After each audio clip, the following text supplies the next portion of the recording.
Welcome back to Second and Short. It is Friday, March 29th, 2024. It is MLB opening day as we are speaking. Yesterday was MLB opening day for you guys. It's all started. That's all that matters. Jordan Montgomery decided to find a team, that team being the Arizona Diamondbacks that he defeated as a Ranger last year in the World Series. So it's kind of the opposite. If he can't beat them, join them. He beat them, and now he's joining them. I don't know how that really does change their rotation and my outlook on the Diamondbacks. I will say my playoff prediction a little bit different now that they keep bolstering that rotation. Nonetheless, the NFL offseason is totally dead since those first few days of free agency. Like, it is dead, done. Nobody cares. Like, we had the Astros. What? Home run Astros.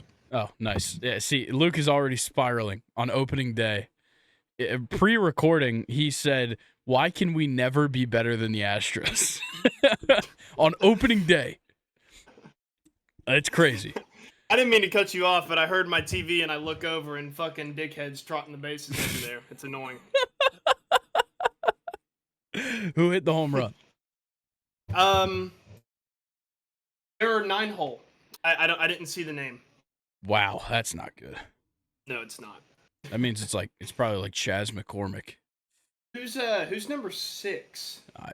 Dude, I don't know Astros jersey numbers. We have this thing called the internet that people are currently listening to us on right now that we could use to see who hit that home run. Sorry. Let's see. Jake Myers, homer to left, 415.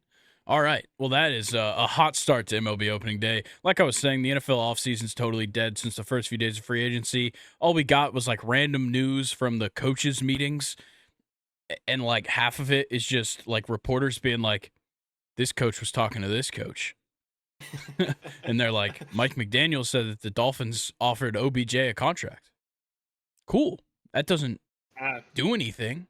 No. He didn't sign it yet. Yeah. Also, funny thing from coaches' meetings, Joe Douglas, I think he's the owner of the Jets. Apparently there was a report from like somebody from NFL Network that Joe Douglas and Robert Saleh got into a big argument at the coaches' meetings, and then Joe Douglas tweeted and was just like, "That's just not true." And just said disregard those reports. So Okay. don't know what that means. We had an international break in soccer, full of crazy moments. That sick goal that you sent me by the Algerian player, that was awesome. Yeah. Yep. A bunch of stuff. Poland We had beating Wales on penalties. Yeah. Even Tony taking like 10 minutes to take a penalty, and then finally I actually didn't hear taking about that. it and scoring. Yeah, a bunch of crazy stuff happening there, which we're not really going to get in depth on or really talk about at all, but I wanted to bring it up. And now, with that international break over, we place our focus on the final 10 or so games of the Premier League season. Most teams have 9-10 games left to go. Obviously, if you want to know where we're at, you could just look at the table, or you could go to last week's episode where we kind of talk about each team, where they stand, where we think they'll kind of finish in our breakdown of the table. In other news, before we kind of get into the episode, Sandro Tonali's in trouble again for gambling, this time by the English FA. He's facing 50 charges for betting on games between August and October 2023, which is while he was a Newcastle player.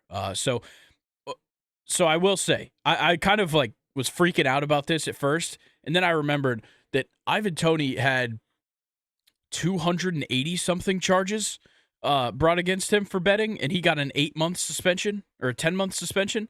Tonali's already on an 8-month. Yes, he's a repeat offender, but I think we will only see like a total of a year ban. So what he's currently on, add 4 months, I think. I think that makes sense. Yeah, I just hope that they don't try to make an example out of him. Yeah, for y'all's sake.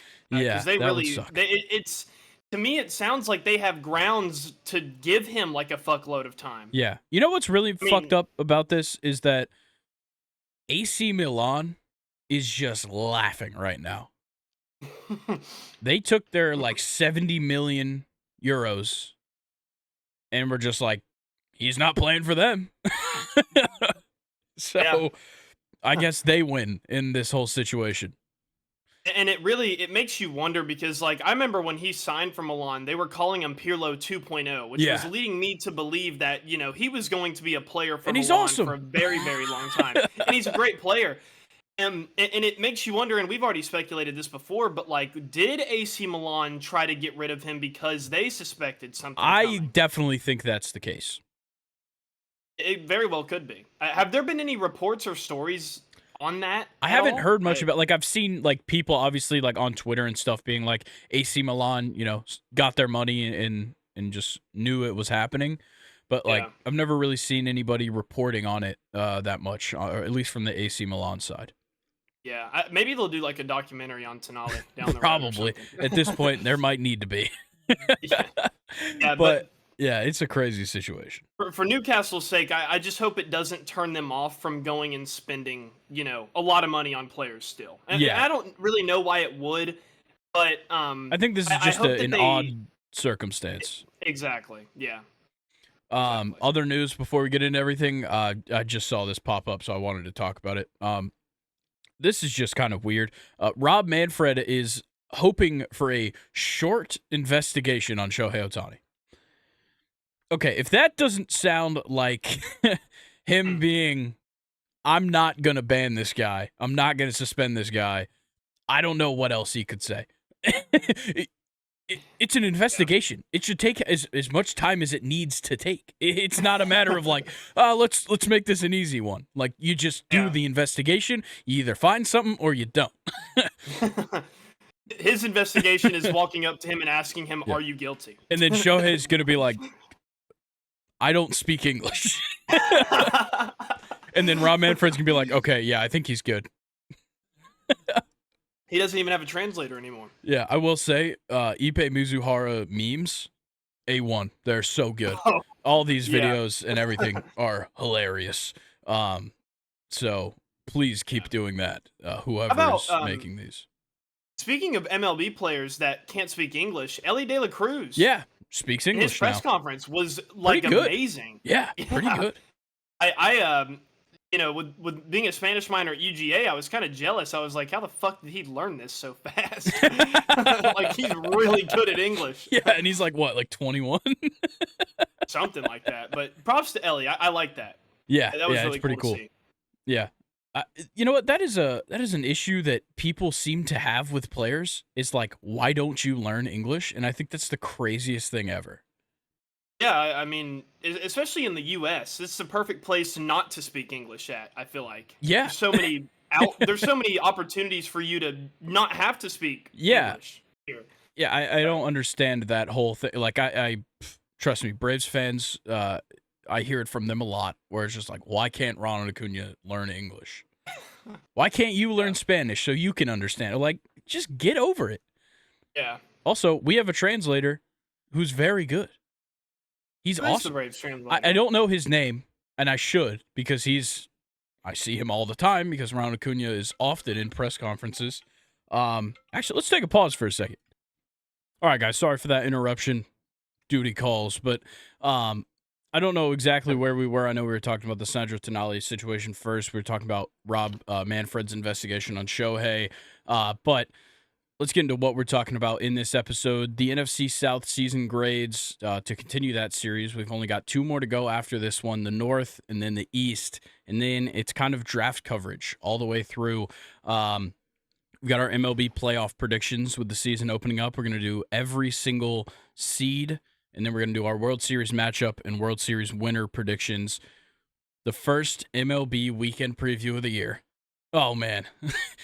I texted Luke this. It felt so nice just to type that and to start thinking of what, like, going and looking at what baseball games are this weekend. Oh, it was and the so weather. nice. Yeah. Weather's in the high 60s, man. Oh, yeah. Oh, dude. It's time. It's amazing. I've got my Austin Riley jersey on right now.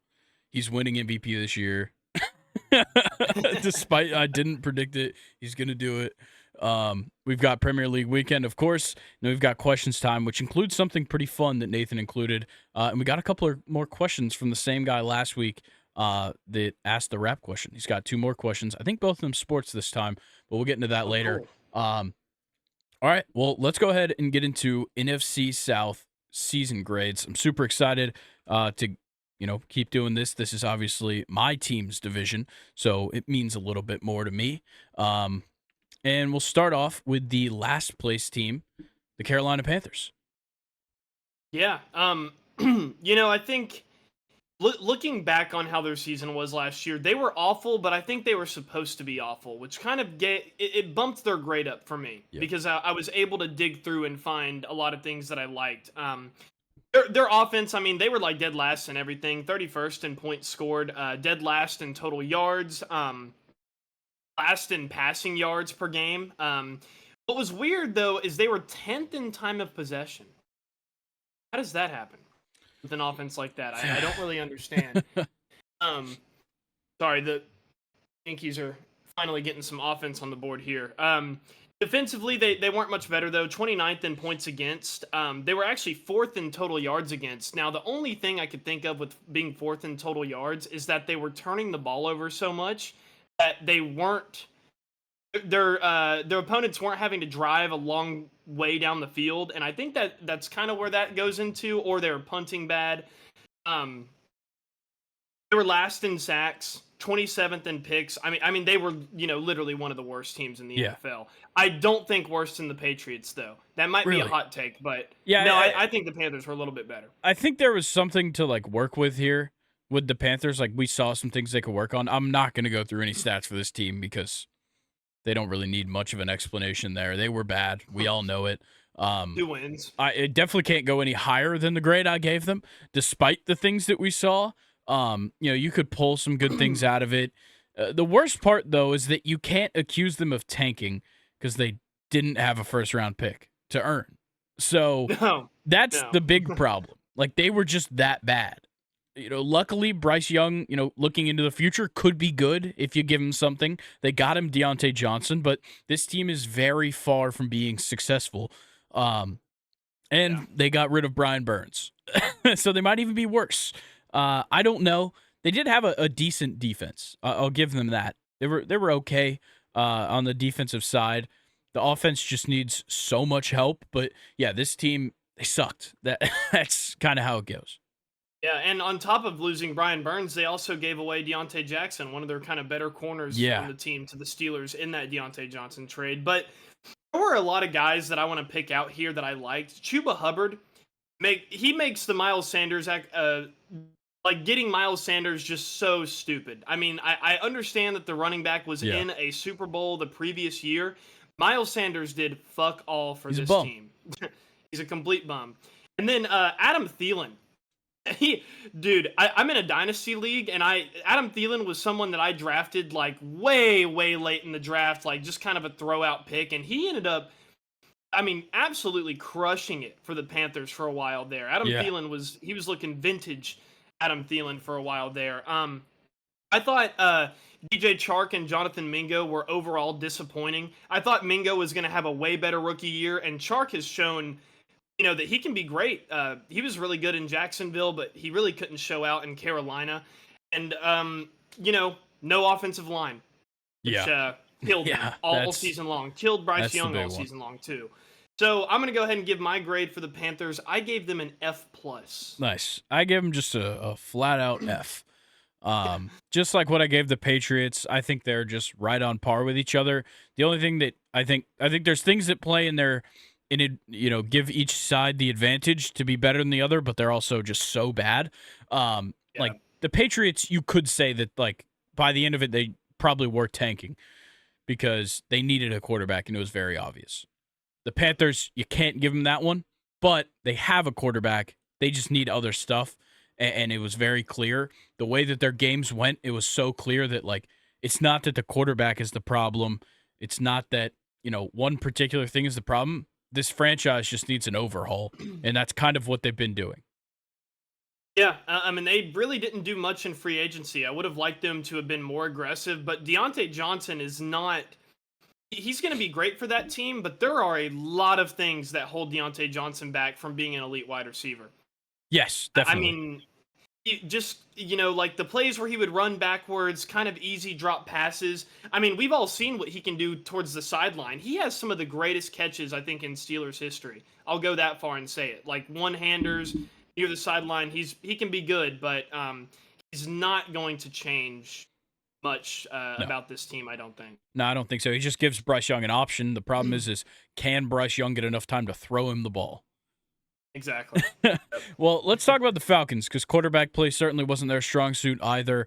I'll go through some stats for this team, though. 26th in points per game, 30th in red zone scoring percentage, 10th in opponent yards per game, so the defense was great, 7th in opponent yards per play, 3rd in opposing third down conversion.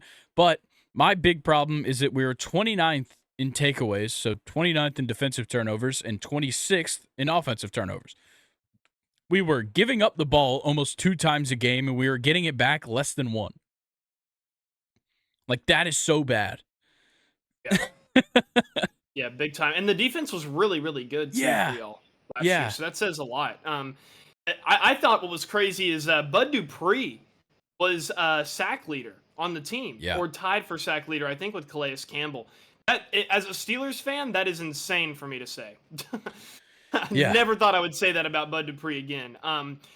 But the Falcons undisputed had probably one of the best offseason moves last offseason. Jesse Bates was the best secondary player in the league last year. He was better than any corner, any safety in the league last year. I will go as far as to say that. Tackle leader on the Falcons and interceptions leader on the Falcons. What more could you want? Yeah. From a safety. I mean, he had an insane season. Yeah, he was a killer. Unfortunately, the horrendous quarterback play from Desmond Shitter and Taylor Heineke at times. Without that, maybe average quarterback play, this team would have been like a B+ team, probably in the playoffs. But completely agree. That quarterback play totally took us out of games. Like I talked about how we were 30th in red zone scoring percentage. It's because Desmond Ridder fumbled in the red zone or threw a pick in the red zone like every other time. Yeah. It was so bad. The turnovers in the red zone were so brutal. And like it was just, it was so fucked from the start with Desmond Ridder at quarterback. 100%. And this Falcons team, it's unfortunate because I think out of any 7-10 team in the history of the NFL, the Falcons have the most to look forward to. They had so many bright spots last season, in my opinion, genuinely. Their running back duo was insane. So insane that they didn't even need to use Cordero Patterson, who probably would have still been able to help, in my opinion. I'm really glad that the Steelers signed him. But Drake London is really him. Oh, he's so good. That's like a guy who can go 1,400 yards in a season, I think. Yeah. He is insane. And Kyle Pitts still had 600 yards, which was surprising for me to see. He just needs to be used more in whatever offense they're, going to do. Kirk said he's getting targets every game. That's all that matters. That's all that matters. And, Grady Jarrett getting hurt, despite that, the defensive line was still good. Yeah, I think the acquisitions we made on the defensive line, even like in the offseason before Grady got hurt, and also picking up Kentavious Street at the deadline after Grady got hurt, were huge. Kentavious Street earned himself an extension with the team, and I think just in its entirety, this defense is great. I still think it's what we addressed in the first round of the draft, but there is bright spots here. Like David Onyemata was awesome. I loved watching him play. I loved watching Calais Campbell. I don't think Calais is coming back, but kind of just around the team, I liked what I saw. It was just very clear that there needed to be improvements, especially at defensive end, which is what we'll address. And then, of course, at quarterback, which we've already addressed. For sure. And I'm going to go ahead and give my Falcons rating. And for a 7-10 team, I gave them a C. That's pretty good. I gave them a C-. Falcons, so C-. Okay. It's just I think it's really easy for people who don't live in Georgia to say that the Falcons were a shit team because they're, obviously not really paying attention to it. But look, people are going to really be surprised how good this team is going to play next year with Kirk Cousins and whoever they draft in the draft. Falcons are going to the playoffs next year, and they're going to be a team that you're not going to want to play. I agree. I'm going as far as to say that. I agree. I've already said this now. This is the year that I'm like totally buying into the Falcons. Like, obviously I've been I've been a fan my whole life, but I've never been convinced, especially since the Super Bowl defeat. I have not been convinced by this team. This is the year where, like, I'm all in. I'm living and dying by every down of football that the Falcons play this season, and I'm actually excited to do that. I love that. That's awesome. And I already said this on a Monday episode with Colin, but if the Falcons draft if they draft Jared Verse or Braden Fisk in the first, second, third round, I'm buying their jersey because Florida State and Falcons, I can't pass that up. Or I'm buying a Kirk Cousins jersey. Nice. One of the three is going to be my savior. I like that. So I'm all bought in on the Falcons for next year, but this past year, I just couldn't. I couldn't watch. And I did watch every down of football we played, and I hated it for every second. Did you watch the game where they lost to the Panthers? I watched all of them. Really? Yes. Damn. Unfortunately. It's difficult. But the next team is the Saints. I think they were just a bit better. They were 2 wins better. Or 3 wins? 2 wins? Yeah, 2 wins better. Yep. But yeah, they were 10th in points per game, so they put up points, which was great. They couldn't really run the ball well. They were 31st in yards per rush, but on the defense, they were 2nd in opposing completion percentage and 3rd in takeaways per game. That was a huge part of this team, was the secondary. Marshawn Lattimore leading the way especially was locked down all season. He doesn't get enough credit. I don't know why. The guy was a defensive rookie of the year. I think people are totally overlooking that. This guy's been great his entire career. He's a lockdown corner. As much as I hate the Saints, he's a guy that I like to watch play the game. And kind of in general, he only played 10 games last year. Yeah. But yeah, I actually enjoyed watching this defense, despite the fact that they actually, like, we kind of talked about how we didn't think their defense would be as good. Losing so much depth on the defensive line, they're still great. And then on the offense, I think just NFC South teams in general were just made to play below expectations. I think that's just how it is. The Saints did that to a T with their offense. They went out, they got a quarterback. He got hurt for a portion of what seemed like every game. Their star running back missed the first few games with a suspension, came back hot, cooled off real quick. They picked up Jamal Williams to be a touchdown red zone machine. He scored 1 touchdown and was on a bullshit play on the end of the season. Their star wide receiver, Chris Olave, was fantastic for nothing, which was unfortunate. Their other star wide receiver still couldn't get on the field. And Taysom Hill's on that team, so that docks him a few points. I wonder if this guy's a Falcons fan. No. Going through and taking my notes for the Saints, they were actually a much better team than I thought they were. Derek Carr almost had 4,000 yards last season, and he threw sub 10 interceptions as well, which is not bad at all. I thought, I was not expecting something worse. But But their run game, I like how you touched on that, because their run game was really not all that great. No. Alvin Kamara was like probably the second best wide receiver on their team, and that was really all he contributed to. They couldn't really get anything going there. Olave, he is, starting to bloom big time. Yeah. He is a fantastic wide receiver. Demario Davis is still ridiculous, like the other linebacker we're about to get to, Levante David. Demario Davis and Levante David are like the same person. It's crazy. Yeah. And how about Honey Badger? Tyrann Mathieu had a sick season for the Saints in 2024. I can't believe I'm saying that, but he was amazing. You had guys like Pete Werner who stepped up with Demario Davis and kind of helped out that linebacker core. And then I'm right there with you. They literally killed Jamal Williams' career. Coming off of one of the best seasons of his life, and they barely even use him. I mean, the Saints were 3rd in interceptions, which I thought was kind of cool. That's really all I got. I gave the Saints a C. Yeah, I gave them a C+. I think winning 9 games, being in it all the way to the end, like it literally came down to the final game of the season to see if they'd make it into the playoffs or not. Unfortunately, they didn't, but they were a good team. And especially in this division where it is just so obvious that you're going to play bad. It's just become the stigma around this division for multiple years now. For the Saints to be the biggest number for me, plus 75 point differential for this Saints team. Wow. So, when they won big. When they lost close. Like, that's a big deal to me when you're looking at a team to be successful. Yeah, some things didn't go their way a lot of the time, but when they did, go out there and win a game, they looked impressive. Yeah. Do you think the Saints are a team that's going to be better or worse next season? It's hard to tell. Honestly, I feel like they didn't lose much. They certainly didn't get much. I could see them being in a similar position. The problem is I think, obviously I think the Falcons got better. I think the Bucks stayed pretty similar. I think the big thing for the Bucks is personnel changes. With Dave Canales already out at offensive coordinator, you already got to replace him.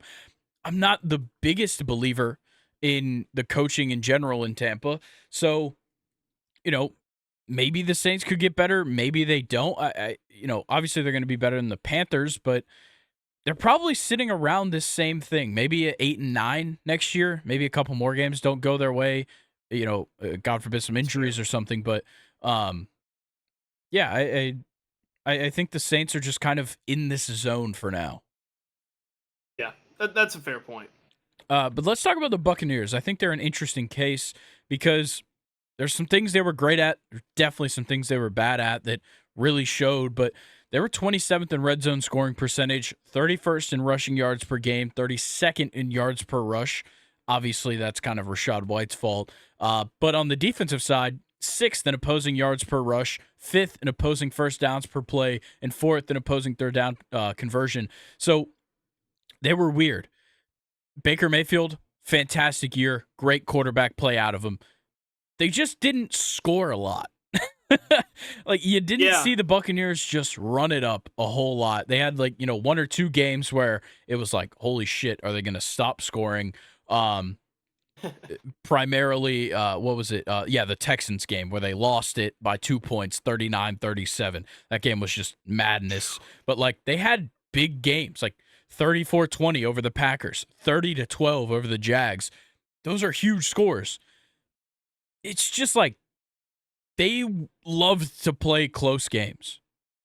They really loved a close game. They had close losses. Like we said, the Texans loss was close. Falcons lost 16-13. They were super with 27-20 against the Colts.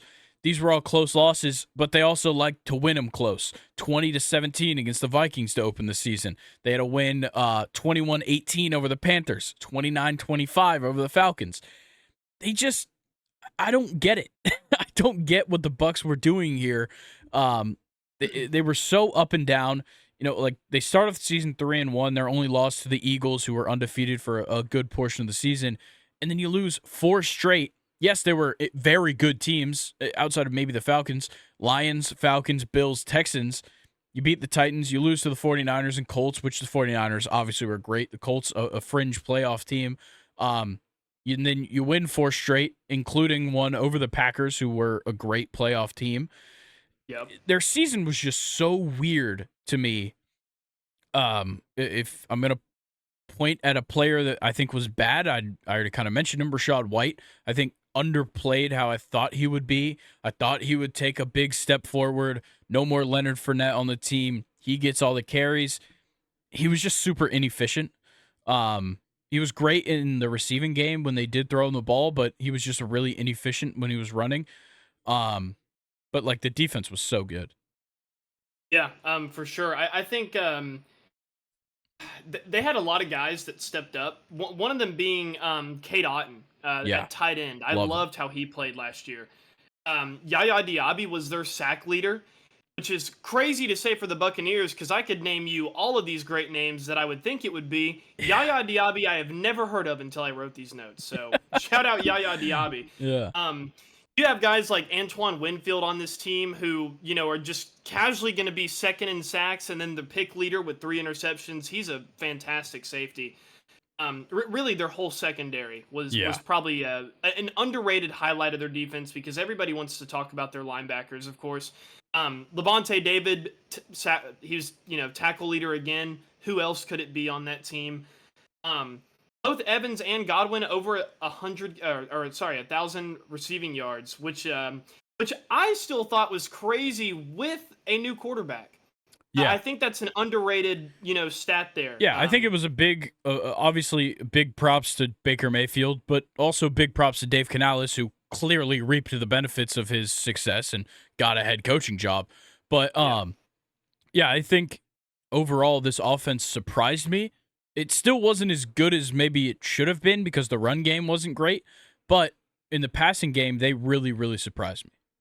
Yeah, for sure. Trying to think if there's anything else I want to talk about with the Buccaneers. I thought Rachaad White was a great running back on their team. I do agree with you. The run game, he had a lot of rushing games where it just wasn't working out for him too well. But he was third on the team in receiving yards, which is really impressive. I think he also had a couple of receiving touchdowns as well.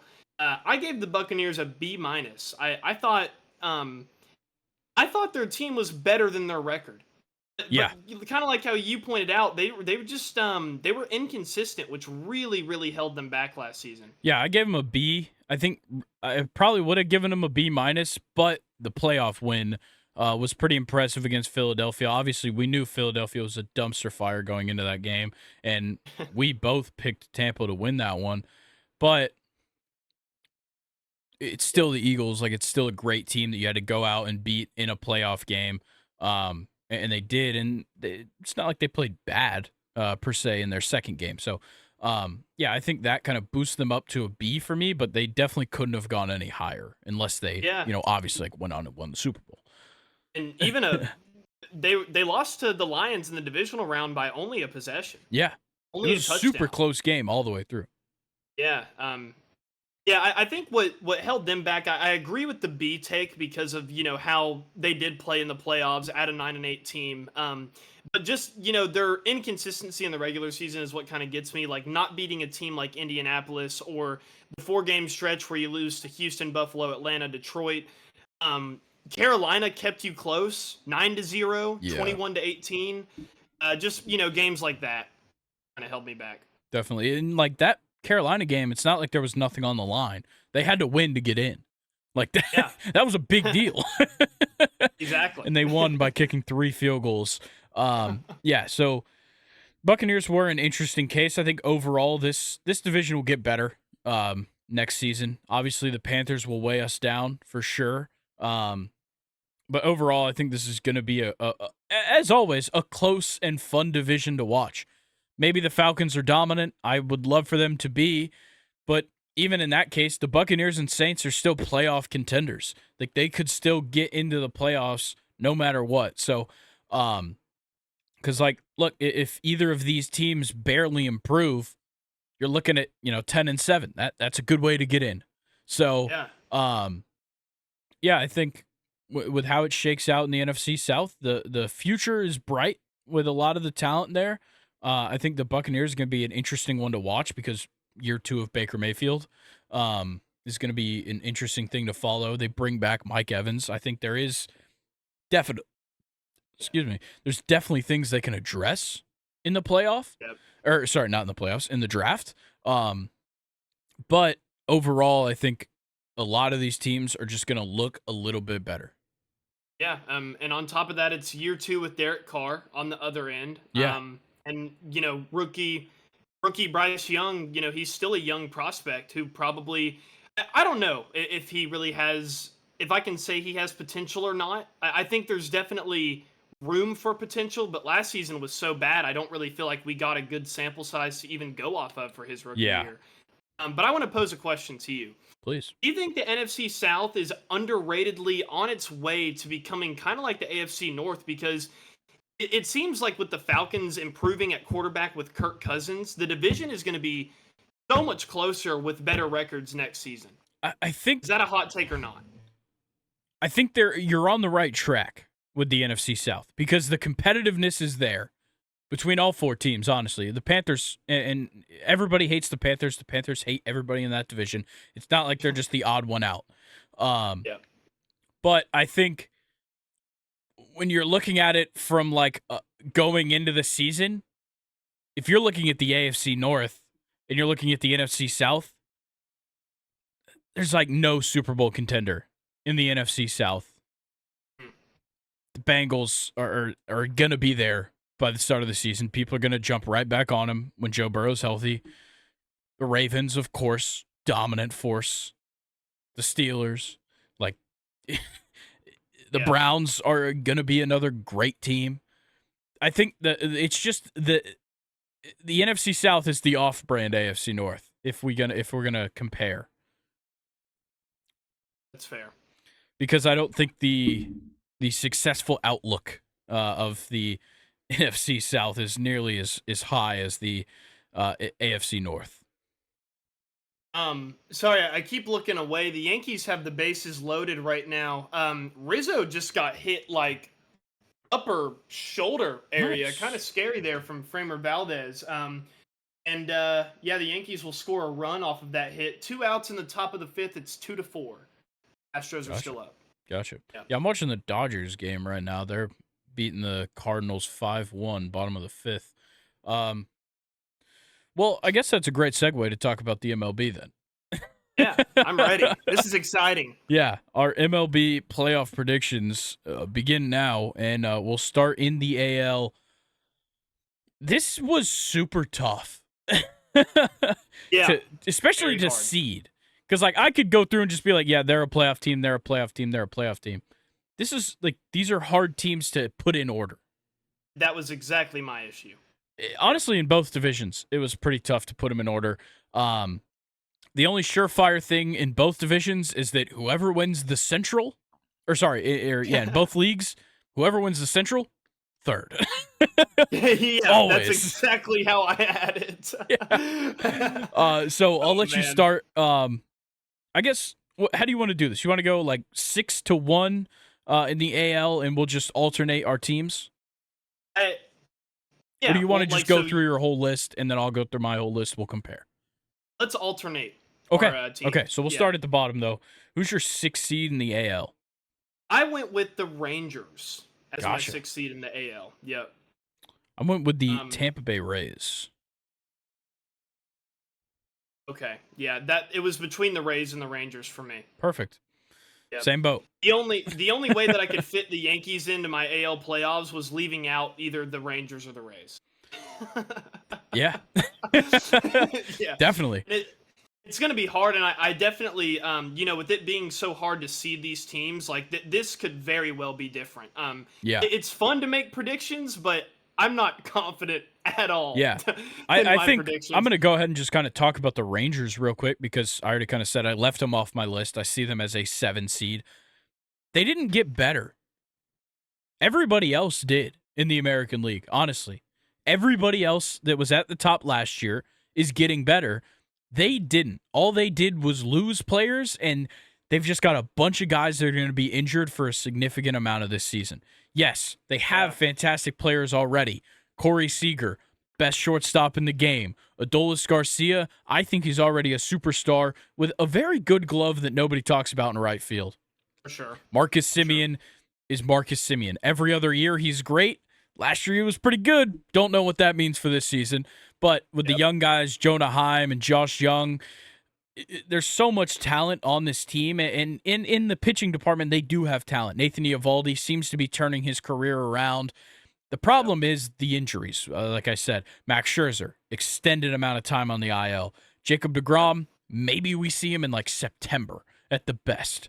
Probably don't even see him this year. Then your season could be decided. Yeah. It may not even affect what's going on. Yeah, but Jordan Montgomery, gone. Aroldis Chapman's gone. They needed to address the bullpen. They didn't whatsoever. It killed me. Hader was out there for so long. So long. You could have got Craig Kimbrell, and you didn't. It just, I don't see them doing it. And of course, last year I didn't see them doing it either, and they did it, and they won the World Series. This year, I still don't see it. I think they got worse while everybody else got better around them, so they fall off the list. Yeah, I mean that's definitely fair. I still have them at a 6 seed. Because like you said, there is still talent there. But we, For sure. when we previewed their division, they're a team that could win the division or finish fourth, maybe Yeah. even like third or something. So, Yeah. And then Evan Carter as well. We gotta pay attention Oh yeah, to Evan Carter's Carter. rookie Definitely year. forgot about him.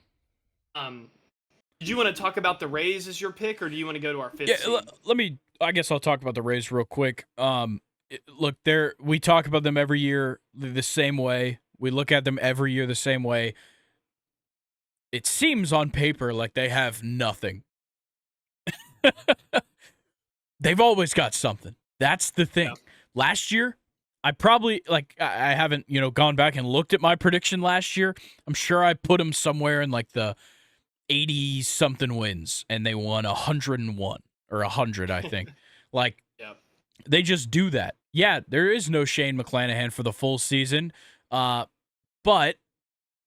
we've never gotten a whole season out of Shane McClanahan anyway. Obviously, it helps to have him for 3/4 of the season every year, but we're not getting him this year, at least for the most part. So obviously that hurts, but there's always another guy out of the weeds. Zach Eflin showed fantastic stuff last season. I think he's going to continue that this year. Obviously, the bats are great. They've got more and more coming up out of the minor leagues. It's crazy how the seemingly face of their franchise probably won't play Major League Baseball again, and Junior Caminero is about to come up, replace him like that. Yeah. So it doesn't even matter. Like, it is crazy, this wealth of talent that the Rays just keep stumbling upon. And I think they have a lot of guys that are in a position to just get better. Guys like Josh Lowe are going to get better as they go on into their careers. I think this is a year when some of those guys start showing it. Yeah, no, I completely agree with that. It's just I think they're the pitching that they do have. I just don't know if there's an arm in there that really jumps out to me. Yeah, I Like agree. their bats do. I But agree. they definitely have talent on that team. They're going to be in the discussion. All right, here's where you're going to get upset with me. Here's my hot take. Okay. The Orioles are my 5th seed because I think God. that their entire team is going to have the sophomore slump. That is I mean, they're still going to be possible, they're yeah. still going to be good.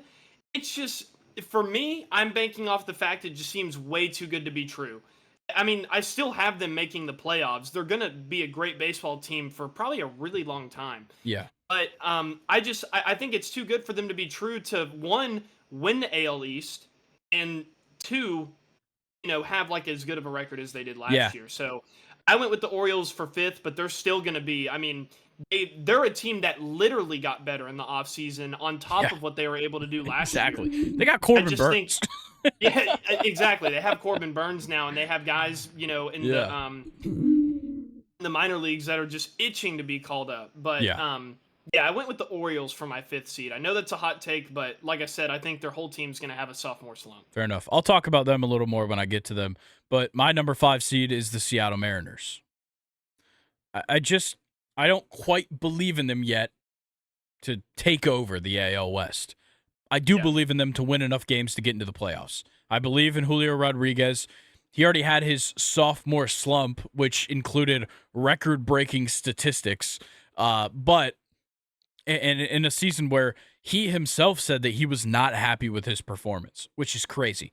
So if he just gets better, what the hell? Like, he's going to win the MVP, like I predicted. So I think, with the Mariners, and of course, everybody's talking about their rotation. People are saying it's the best rotation in baseball. I've seen it ranked as the best rotation in baseball. Yep. I don't know about that. I don't know if I'm willing to do that just yet with Bryce Miller and Brian Wu kind of anchoring the rotation. I do know that I believe in Luis Castillo to be great. It's just sometimes he's not, and it's really bad. I'm a big believer in George Kirby going into this season. I love what he's got to offer. Not as much high on Logan Gilbert as some, but I still think he's a great pitcher. So I think the Mariners are going to they're going to play themselves into the playoffs, is what I'm going to say. I don't think they're even going to touch the Astros for this division, but they're going to play themselves into the playoffs. The problem is last year when they'd slump or when they were high, it was just like something was wrong at all times. The pitching was bad, but the offense was great. The offense was great, but the pitching was bad. If they can just hit a month or 2 months where both are just on fire, they're going to be great. Yeah. I just don't know if that can happen. That's fair. And that's a perfect segue. My 4th seed is the Mariners. I think with the rotation, the talks on the rotation, there's not a big talent discrepancy there. Yeah. Everybody in the rotation of the Mariners is at least decent, and then they have their star guy in Luis Castillo. I think what they mean by best rotation is maybe the Mariners don't have the most talent in their rotation, but there's not really a weak link there, which there may be next season. We don't know how Wu or Logan Gilbert's going to play. But I think it just feels right for the Mariners. J-Rod is only going to get better. I like the other bats that they have. They're a decent defending team. I went with the Mariners at number 4. I'm ready for them to be in the playoffs. Awesome. Okay, I'm going to address this right now. My eyeballs are killing me from my allergies, so I apologize if I'm either squinting or cannot stop moving. That is bothering anybody. Sucks. Because all I want to do right now is just scratch my eyeballs out, and I'm refusing to the point where like my eyes are like welling up. So we'll continue, but I'll be fine. My number 4, this is going to make you upset. The Yankees. At least we're in the playoffs. Yeah, you're in the playoffs. I don't even care if we get the 4th seed in real life. I don't. Look, I think they made the right they made the right moves, getting great offensive players to add to this team, just kind of providing their team depth. Getting Verdugo and Grisham as depth kind of guys for the outfield. Obviously, Juan Soto is a star. You added an MVP candidate to this lineup. I don't love the pitching. It's not my favorite, especially when you're looking at the end of the rotation and into the bullpen. Not my favorite stuff from them. Obviously, Rodon is a question mark at all times. Garrett Cole's health is a question mark at the moment. Marcus Stroman, he's kind of up and down every year, so there's really no telling. I can't quite say they're just going to dominate. Obviously, they made great acquisitions, but I can't say they're going to dominate. That's why I can't have them winning this division.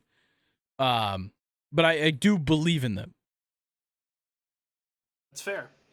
Also, Aaron Judge's injury, being his toe, really stresses me out. Yeah, and on top of that, we're playing him in center field today.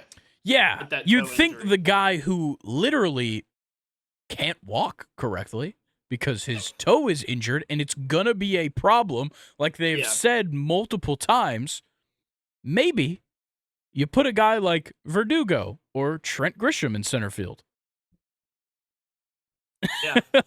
Like, it makes no sense. Which I think it's I think the Yankees are so and a little bit too hell-bent on keeping Giancarlo Stanton around. He could be a DH. I don't get why they just but if he's a DH, then what do you do with Aaron Judge? Aaron Judge can just play right or left. He can keep playing right field. Verdugo or Soto? Juan Soto goes to left. Verdugo and Soto can platoon center field. Or you can give Stanton off days. Like, you don't have to have him in the lineup every day. Even if Giancarlo Stanton is in the lineup for 120 games, I think he'd be satisfied at this point in his career.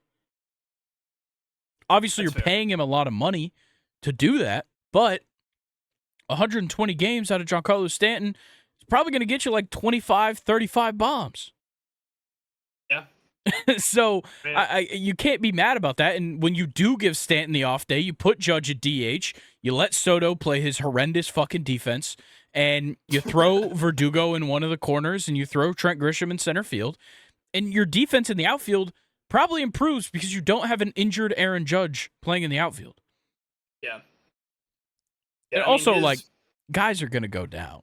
So having the depth always helps. Yeah, for sure. Which I think the Yankees have done that this At year. least in the like you outfield. said. Yeah. I don't even know who your third baseman is. Today it's Oswaldo Cabrera. Ugh. Yeah, LeMahieu is out of the lineup completely. That's good. That's the right move.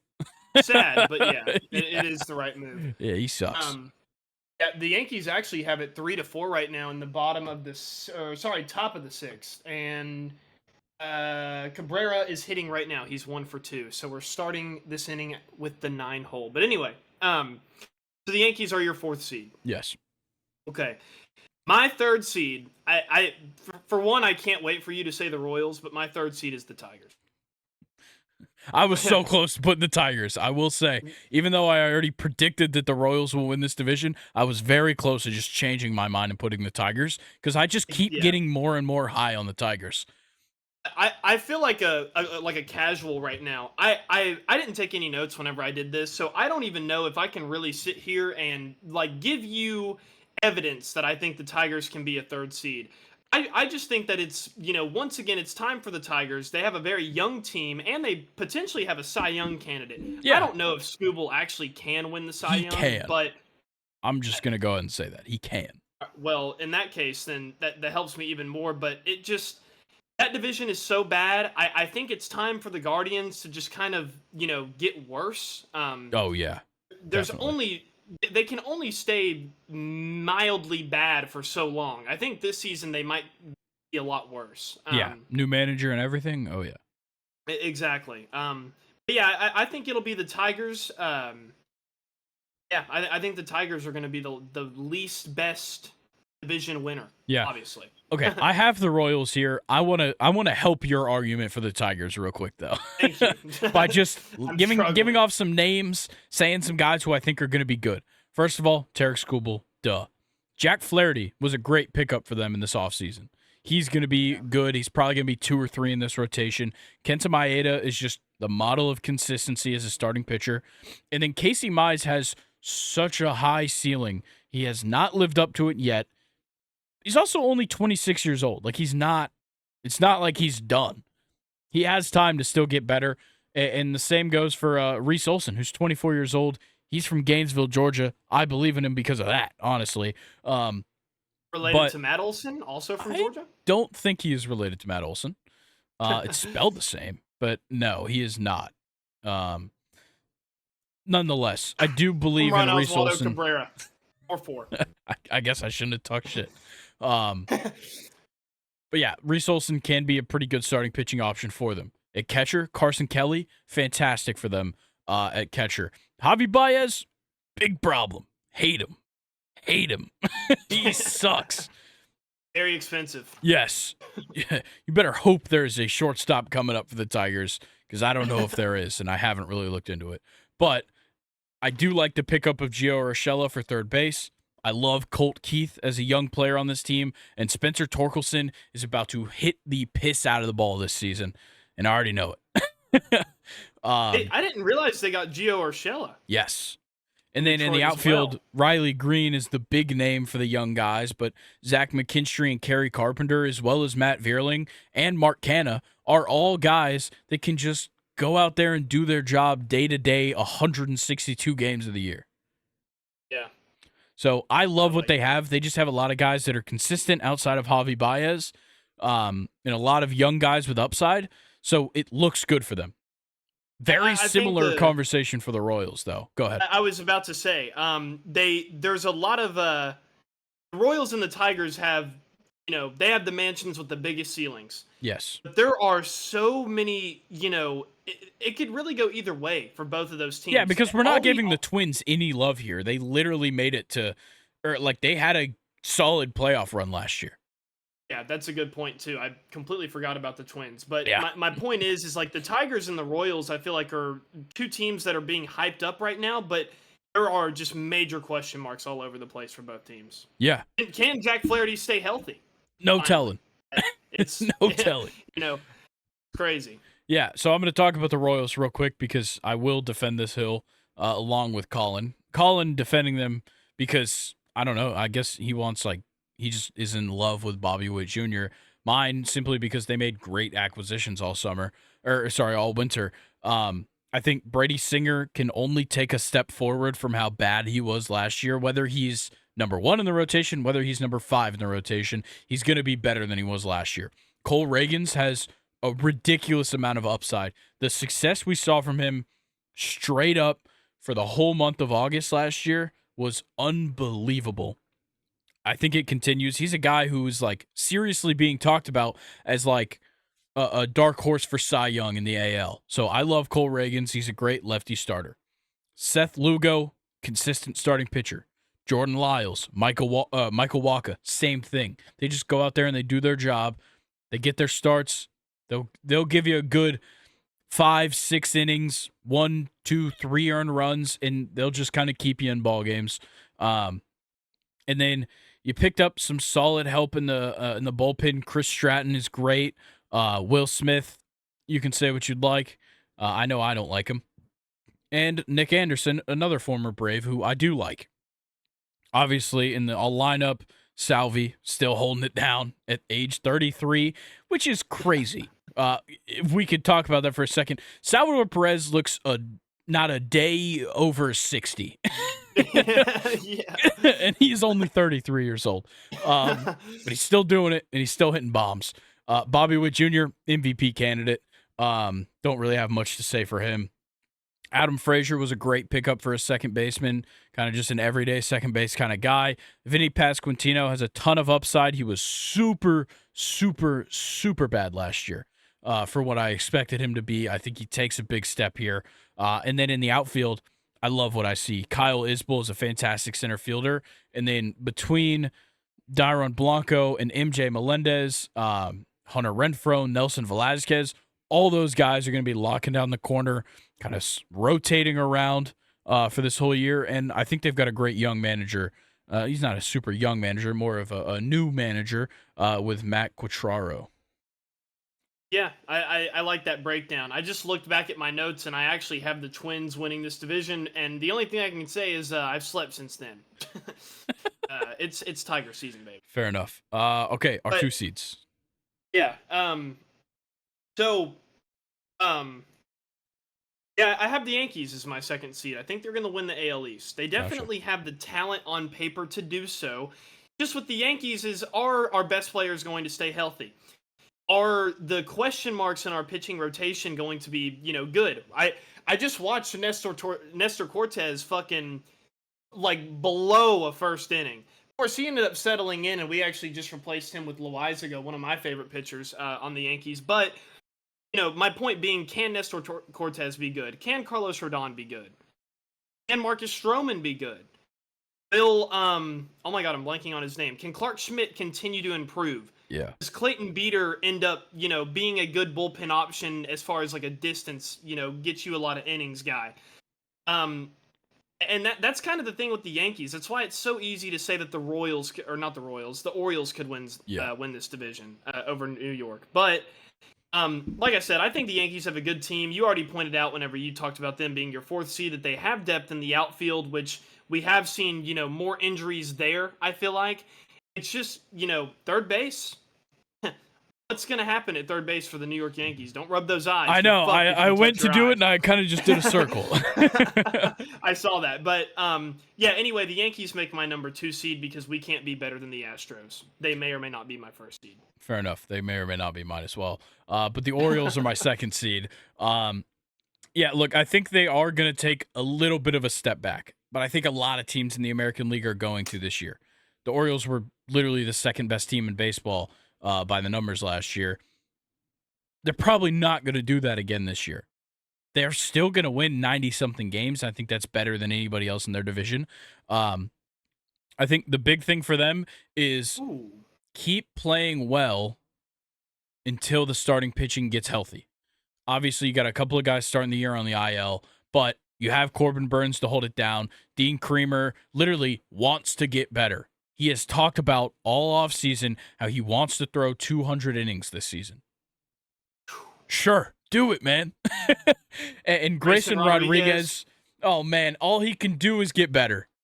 That's all this. That's all Yeah. this out there for him is to get better. It's his only option, truly. But then when you look down, obviously, Adley Rutschman. Wow. maybe he's not all that great this year. I highly doubt it. He has surpassed the sophomore slump already. He had his rookie year, he had his sophomore year, and it was a better year than the rookie year. It just seems like it's right for him to just keep getting better. If he doesn't, whatever. If he is last year, if he's literally just the same guy he was last year, so fucking what, dude? He was amazing. He was an all-star. And then the depth as well is a big part of this team. I think more than just the starting players, because it's not just depth, it's young, highly touted prospect depth, which makes the starters scared for their job. That's the big deal. A lot of competition there. Yeah. And the thing is, either they're going to play up to the pressure and they're going to keep their job, or they're going to lose their job to the next fucking best at their position. That is a fantastic take that I didn't even really think about considering Baltimore. Yeah. Like, Because Jorge you can Mateo put in a has all the 30-year-old. pressure in the world on him, not just because he's going to be the starting shortstop on opening day for the Baltimore Orioles, who just won 100 and something games last year. Yeah. But because the number one prospect in the MLB is sitting right behind him. He's just waiting to come up. So either Jorge Mateo is going to have to repeat what he did in April last year for 162 games, or they're just going to replace him with the second coming. Like, it doesn't matter. Yeah. And the same goes all around the diamond. You have Ramon Urias, who can play third base. Guess what? If he doesn't play well, Gunnar Henderson will move. Gunnar Henderson will take third base over. Maybe he'll play shortstop. Maybe Mateo will play second. Maybe Jackson Holiday plays second. Maybe Gunnar Henderson is at short and Ramon Urias is at third. Fuck if I know, but they have so much depth that they could put anybody anywhere and it's going to work. They've got two great first basemen. Ryan Mountcastle and Ryan O'Hearn were both fantastic last year. Whoever's not starting at first, probably going to start at DH. And then in the outfield, yeah, you already have Colton Cowser on the opening day roster, but Heston Kjerstad is right behind him. He's coming up quickly. Cedric Mullins certainly took a step back last year. If he doesn't get his shit in check, he's getting traded. No ifs, ands, or buts about that one. And Austin Hayes was one of the best players in the league last year, and nobody gave a fuck. And then Anthony Santander is an RBI machine when you need him to be. So I love the outfield. The depth is great. Obviously, it all comes from the minor leagues where this depth is, which obviously is a bit of a gamble. The thing is like, it's not just, like the fifth best prospect in our system is probably coming up this year. He might take this guy's job. No, it's like the 1 through 10 prospects in our farm system might be coming up this year, and they could take everybody's jobs. Yeah. So definitely. They're one to watch, for sure. Because they could just be way better than I think. They could be way worse than I think, because once again, I'm kind of just bagging on a bunch of like 21 to 25-year-olds to go out and like win a World Series at this point. That's what holds me back. But I like the point that you made, that their depth it's not just depth, it's valuable depth. Yeah. I would much rather have my second baseman get hurt and play somebody that's 21 and is like a top 5 prospect in the MLB than putting in a 34-year-old where you're like, yeah, he's going to get the job done, because that prospect, you're just trying him out, and it gives him an opportunity. Giving a 34-year-old an opportunity to go, play second base is just kind of throwing a guy out there. Yeah. But when you're putting out depth like that, you're genuinely like, you care how they play. Exactly. And it's meaningful reps for them. Look, I know this is an odd comparison because I'm going to say an NFL player, but the guys on this team like Jorge Mateo and Cedric Mullins and like even like Jordan Westberg don't want to be Tyrod Taylor. Don't be Tyrod Taylor. Don't get hurt and lead the way for the next great quarterback to play, because Tyrod Taylor does it everywhere. I think we've talked about it on this podcast before, that Tyrod Taylor got hurt in Buffalo, which allowed Josh Allen to start. He got hurt in Cleveland, which allowed Baker to start. Got hurt in Los Angeles, which allowed Herbert to start. I think there's a number of other ones as well. I think he got When hurt did- in New York and allowed Daniel Jones to start. Huh. I do not remember him playing for the Browns. I do, and it was a weird time. Yeah. Well, all right. It is time to give our first seed. Yeah, of it's the, pretty damn AL, obvious and it now. is the Houston Astros. Duh. Yeah, they've just been the best team in the AL probably since like 2016, 17. Is that fair? Give them that. Yeah, Um, I'd say. they've been incredible, and a lot of it is because guys like Jose Altuve just don't want to regress. I cannot believe they signed him to a 5-year extension. That's amazing. And the thing is I genuinely believe he will be good for those coming 5 years. I don't think we're ever going to see him slow down. No, he refuses. The only thing with me is, can one of their starting pitchers step up to become, your Verlander? Yeah. Can Framber be that good? I'm blanking on the other guy. Who's the other pitcher that plays for them? Christian Javier. Yeah, but you also have young guys too. Yeah. Hunter Brown. He's 25 years old. He's gonna anchor down this rotation probably to start the season. Maybe JP Francis last in the rotation, but either way, you have young talent all around. Your oldest starting pitcher without Verlander is Framber Valdez at 30 years old. Yeah. This is where you want to be if you're the Astros, and you're kind of trying to have a starting rotation that does not include Justin Verlander for the moment. So, I don't know. He's not missing that much time. He's already thrown his second bullpen. He's probably going to get a couple of rehab starts in for the first month of the season. He'll probably be there by May. So, it's not that big of a deal that you don't have Verlander for the moment, at least in the starting rotation. And somehow the bullpen got better because they added, the best closer for the last 5 years in Major League Baseball with Josh Hader.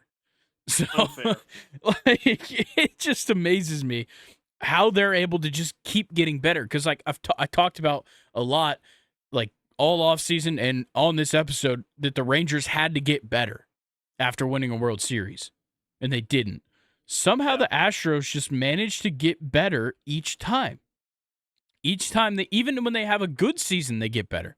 When they go out and win the World Series, they go out and pick up guys like Jose Abreu. And obviously that didn't work out last year, but they go out and they just do that all the time.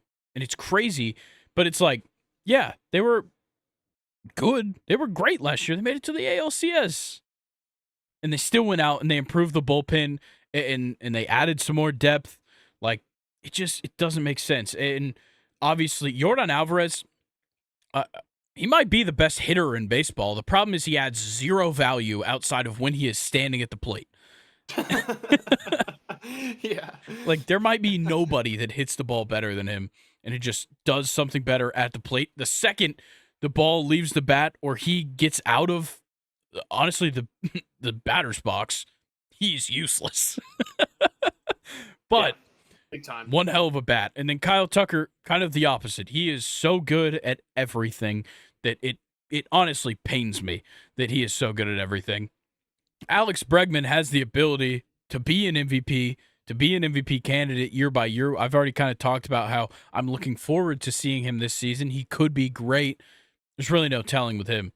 Pena, sophomore slump. He's ready to get things back together here this year. I hope for him, honestly. And Yanier Diaz is a guy that I kind of got pretty high on late in the season last year. Nobody was really talking about him.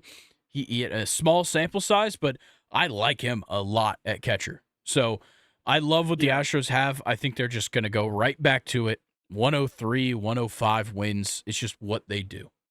Yeah, and Josh Hader finally gets to close meaningful games. Yeah.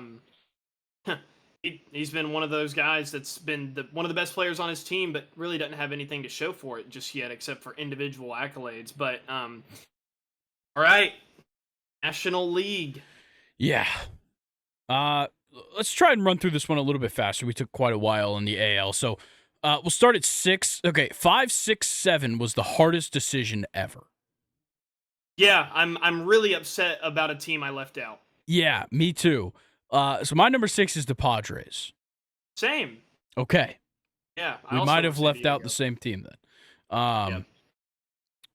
I don't think there's too much explaining with the Padres. It seemed like all offseason they were going to get worse. And despite losing Juan Soto, I think they got a little bit better. Yeah. Like, I think they made some Yeah. good, like, valuable depth moves. I do like their team in general. Obviously, we've both talked about how we're pretty high on Fernando Tatis, but also, like, I think Cronenworth takes a step forward this season. I think Xander Bogaerts is settling into San Diego now. Ha-Seong Kim was awesome last year. I think he's going to keep doing that. Manny Machado should revert back to himself this season, I would think. Yeah. Stay And healthy there. yes, it does suck you lose Juan Soto, but Yu Darvish in the starting rotation is great. Yeah, Snell's gone. Dylan Cease is in. So I think they kind of they made a super strong push there at the end of the season last year, and it was the baseball we were looking to see from the Padres all year. Maybe that converts over into this season. It starts off well. They lit up Yoshinobu Yamamoto in Korea, so we'll see Yeah, what they did. happens with the Padres, but I think they'll come in at 6. I love how whenever you say Japanese names, you always go with their full name just to drop the mic. Yeah, well, like I don't want I just anybody to get can't. mixed up because I love it. yeah, like they're like okay, I don't have to say Shohei Otani every time, but it's also like these guys are people that a lot of people maybe aren't familiar with just yet. So That is I true. can't just like yes, I probably could just call him Yamamoto, but like I can't just like if I'm talking about the Cubs, I'm not just gonna be like yeah, Imanaga was crazy. Like people just don't know who that is. That's fair. Um, 5th seed D-backs. Where Yeah. you went as well? Yeah, 5 seed Okay, D-backs. good. So which means we did leave the same team off. Which it was so hard to leave the Giants off, and Yeah.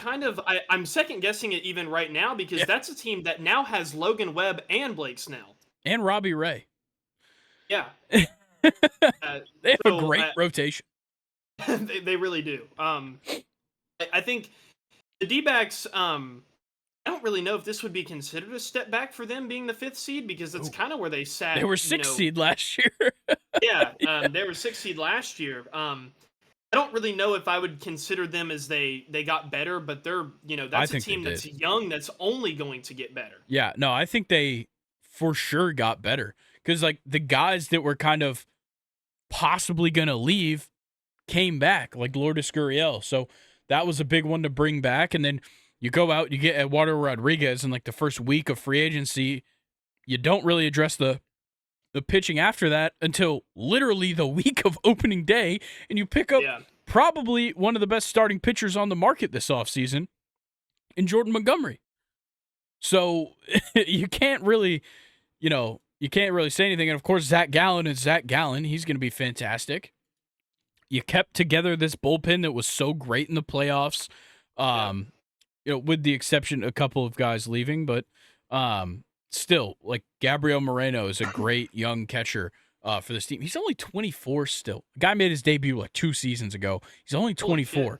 And then on the infield side, like, yeah, there's some parts of this infield that I don't love. Like, I don't love Eugenio Suarez at third base, per se. But, like, between Blaze Alexander, who's super young, and Geraldo Perdomo, who's super young playing shortstop, those two guys are great. Ketel Marte is a fantastic second baseman. And Christian Walker, I like his upside this season. He was great last year. People didn't talk about him. I think it's going to be the same kind of thing for him this year. Yeah, that's a good breakdown. I keep forgetting about Jordan Montgomery, though. That's insane. Yeah. That's insane. What did he get paid? So it's weird. I wanted to talk about this with Jordan Montgomery. I'll try and get through this real quick. So when you look at how his season went, he didn't quite earn a long-term deal. Okay? If you look at the playoffs, he earned himself a big payday. And that's why he got 1 year, $25 million. Wow. I think that's how it went. Was like the regular season kind of showed like, okay, maybe he's not the best. Maybe 3 years, maybe 1 year, maybe 3, somewhere around there. He needs to prove it, essentially. But you saw what he did in the postseason. He's coming off a World Series. He has the leverage here.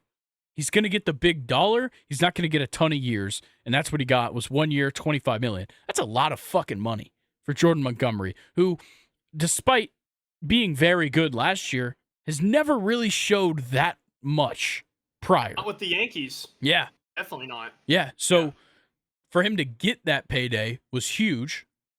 He's got to prove it this year. Maybe he comes back to this Diamondbacks team.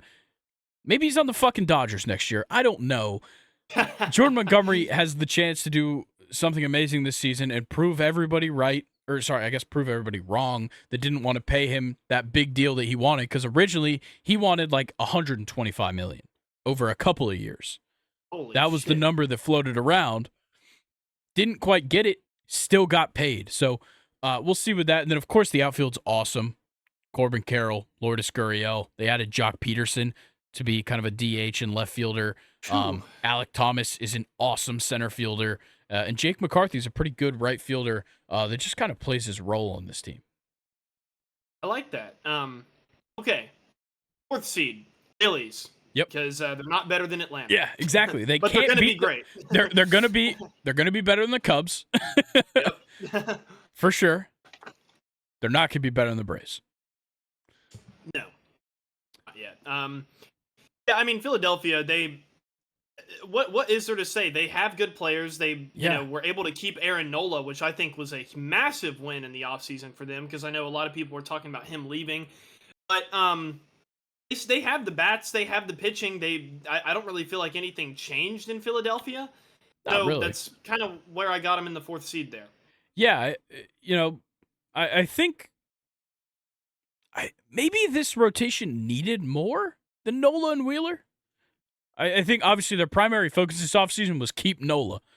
But I'm not sold on Ranger Suarez still.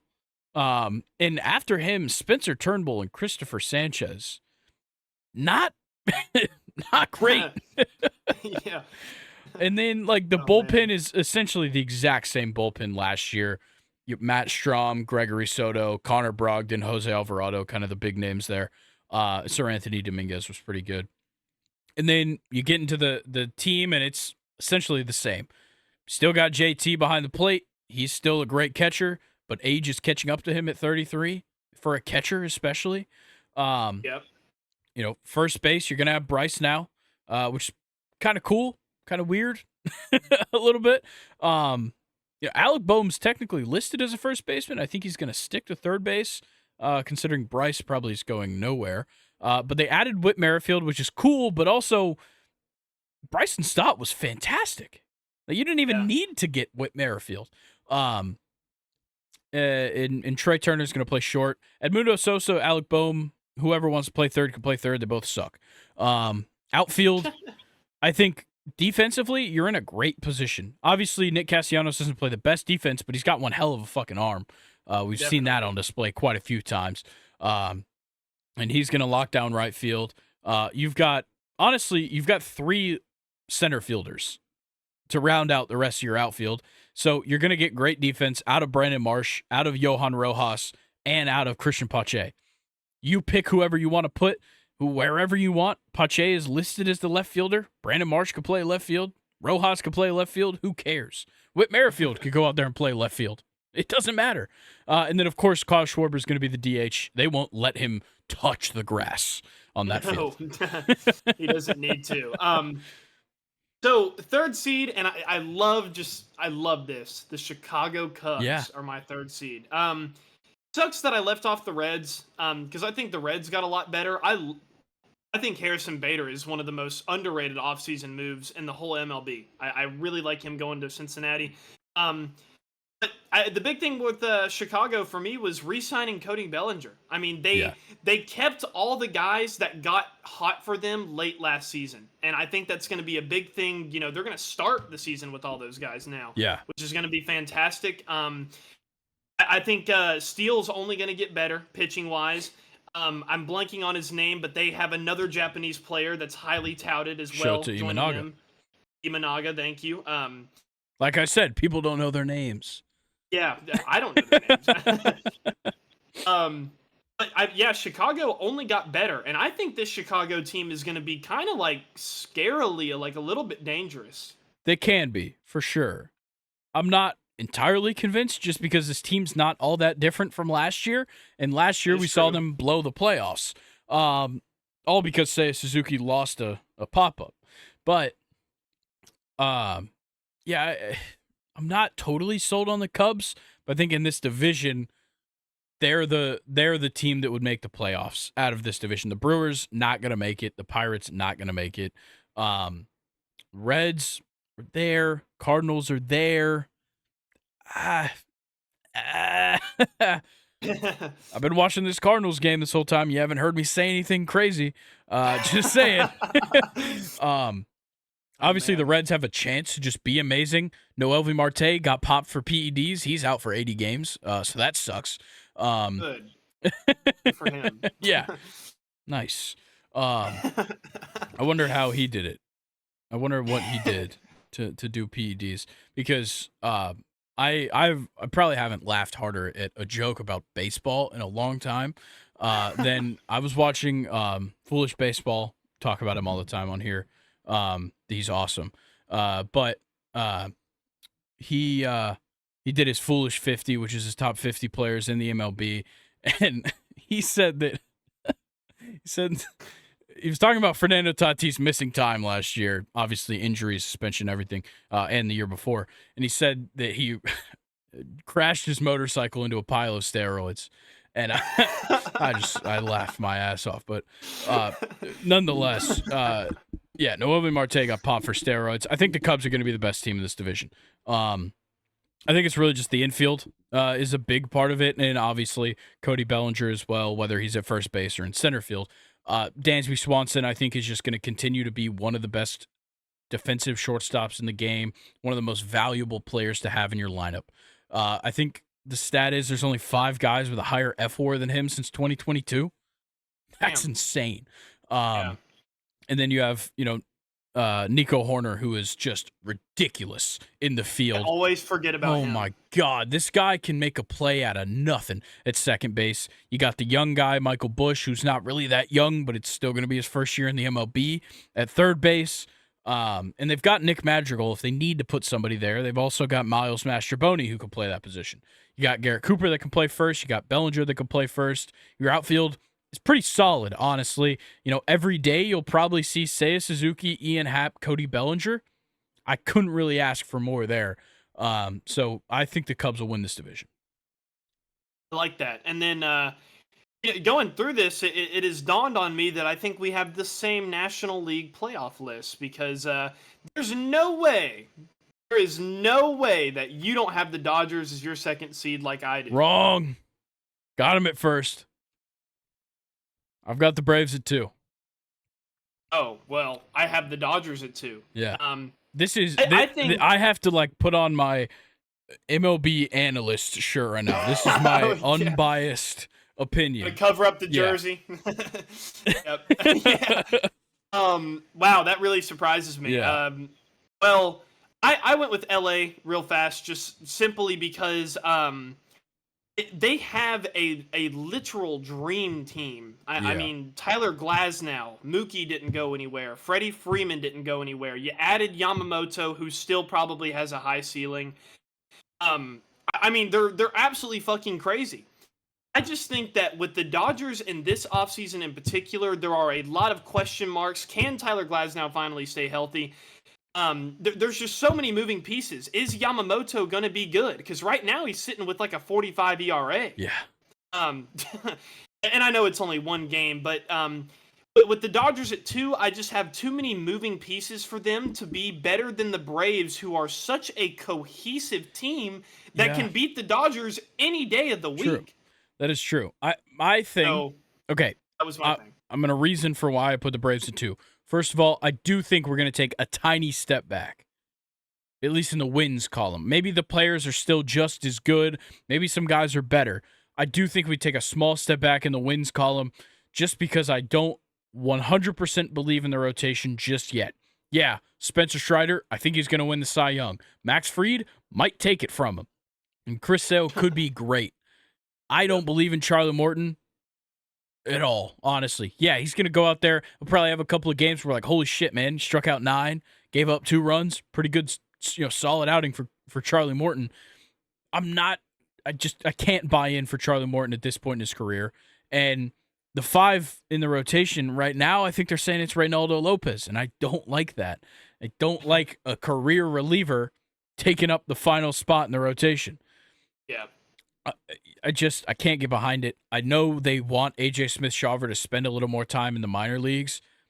I want him at 5 to feel more safe about this rotation. I just don't know how soon that's going to happen. I love the bullpen. I think it's great. I think there's guys that can address every single problem we've ever had in that bullpen, outside of Raisel Iglesias, who can still be a tad bit inconsistent as a closer. That's my biggest problem there.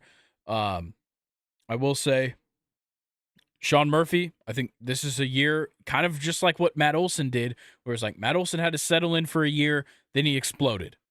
That's what Sean Murphy does this year. Settles in, he explodes. Obviously, d'Arnaud's still going to get his time on the field.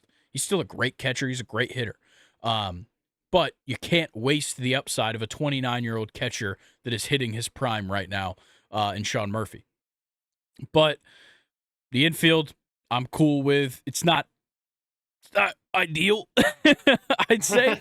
I think, obviously, Matt Olson, Ozzie Albies, Austin Riley are fan-fucking-tastic. Not all the way in on Arcia for a second season. He's not going to be an all-star. I'll tell you guys that right now. Sure. I can't be bought in on Orlando Arcia at shortstop. And I think that's greedy of me, considering we have like 6 MVP candidates on this team, that I'm like mad that we have an average player at shortstop. But it's an important position. Look, I'm used to the Braves having a good shortstop. Sorry about it, guys. I'm used to Andrelton Simmons and Dansby Swanson. Damn, Simmons. Yeah. Crazy. But in the outfield, duh. Ronald Acuna, Michael Harris, MVP contenders. Well, Ronald Acuna, MVP. Michael Harris, MVP contender. And Gold Glove. But left field, big question mark. Duvall could play some left. We picked him back up. Kelenic, probably opening day starter in left. Our game got postponed, so I don't know until tomorrow. But Kelenic and Duvall will platoon. Forrest Wall, for now, he's in the majors. He's on the bench. I'm fine with that for Forrest Wall. He's a bit old to be a rookie coming up. But, yeah, 28 years old. He's older than Ronald Acuna. That happens in the MLB, though. It does. Which is weird. It certainly does. Like, he's literally the second oldest guy in our outfield, only behind Adam Duvall. You think they're going to make him, carry, players' bags and stuff like they normally would? That would be fantastic. Is he going to get rookie hazing? At some point, I think they might make Jared Kelenic carry everybody's bags, or he might be just packing his own and leaving. And then Marcell Ozuna, he's going to suck for a month, and he's going to hit the fucking piss out of the ball for the remainder of the season at DH. And he's still going to get hate. Yeah, he'll get in trouble for something. He's going to do something wrong, dude. He just loves it. He's a thrill seeker. In a horrible way, I condemn his actions, but he's a thrill seeker. Those damn Alpharetta cops, man. They love him. Must have been a Phillies fan. But, yeah, I mean, I kind of went through why I, made my choice at 1 and 2, so I don't really feel like I need to go in depth with the Braves. But just to kind of reiterate, Dodgers better on paper. The Braves can beat the Dodgers any day of the week, and they're more cohesive as a team. There's not, as many moving parts. So that's why I think the Braves will be the first seed over LA. And I agree with your point that, the Braves can beat the Dodgers. The Braves could sweep the Dodgers this year. I just think the Dodgers, record-wise, are going to be better. It's just a matter of they're going to go out, they're going to sweep a lot of teams. That's what the Dodgers do. They sweep a lot of teams because they just consistently win baseball games. They got better this offseason. Walker Buehler's going to be back, a little bit into this season. That's going to be a huge part. And I just think that when you look at it, maybe the Braves will sweep them this year, but the Dodgers are going to sweep everybody else. The Dodgers aren't going to drop one to the Pirates, and they're not going to drop one to the Guardians, whereas the Braves just like to do that. They like to, for months in a row, stoop down to the level of some of their opponents for at least one game in the series, which I don't like. So that's why I have the Dodgers at 1. I like that. Do we need to run through our list one more time just to give So a recap we'll recap all my AL list. I've got the Rays at 6, the Mariners at 5, Yankees at 4, Royals at 3, Orioles at 2, Astros at 1. All right, and for my AL list, I have the Rangers at 6, Orioles at 5, Mariners at 4, Tigers at 3, Yankees 2, Astros at number 1. How crazy is it? We only agreed on one AL one, but we agreed on 4 NL. Yeah, that is pretty ridiculous. But yeah, in the NL, I've got Padres, Diamondbacks, Phillies, Cubs, Braves, Dodgers. I have the exact same list, except I have the Dodgers below the Braves. Gotcha. All right, well, let's talk about our World Series matchup then. Who you got in the World Series? I'm going to go Dodgers-Mariners. Gotcha. I'm going Braves-Mariners. Oh, both have the Mariners. Okay. Yes, I'm taking the Braves in 5.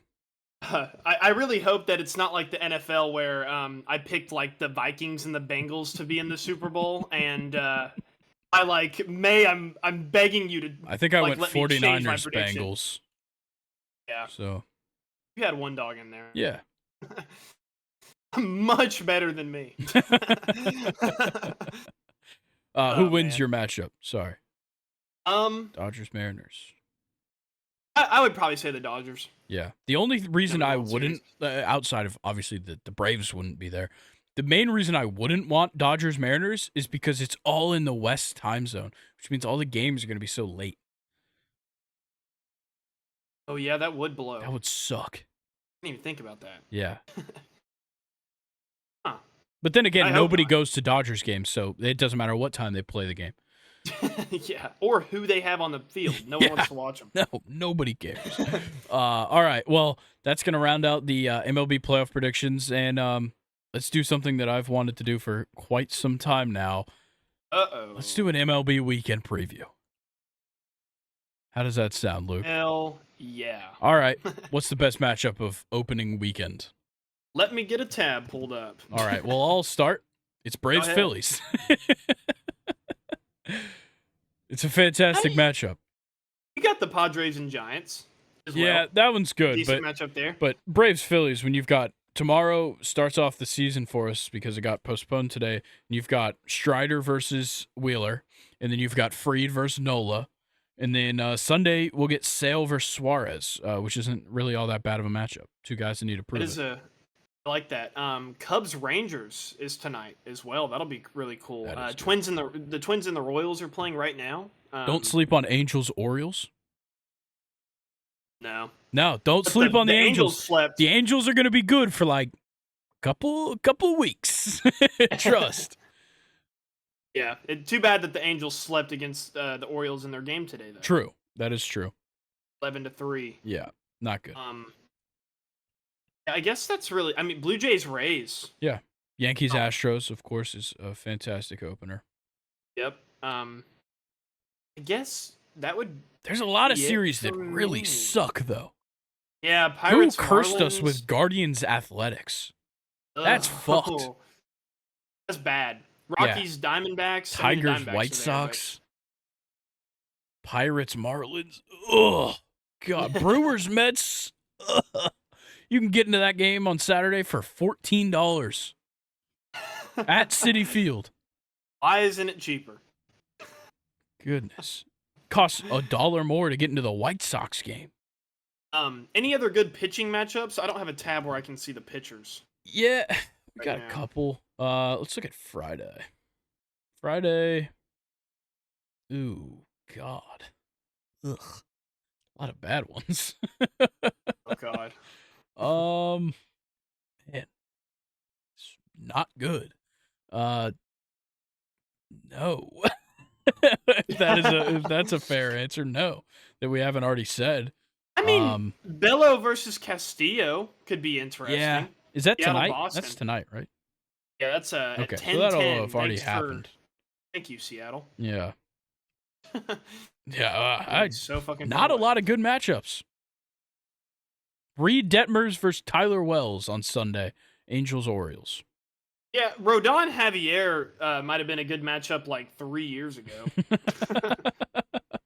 It's a fair point. How about I don't know how to pronounce his name, but he's going against Soroka, White Sox Detroit, Maeda, the guy they just got. Yeah, Kenta Maeda. Yeah. Maeda, okay. I mean, that's a decent matchup. I No, think. it's not bad. Soroka's got quite a few things to prove. That's for sure. Yeah, Corbin Burns is no. Never mind. What? Never mind. I saw there's Corbin versus Green, Reds and Patrick Nationals. Corbin. Yeah. Yeah, he sucks.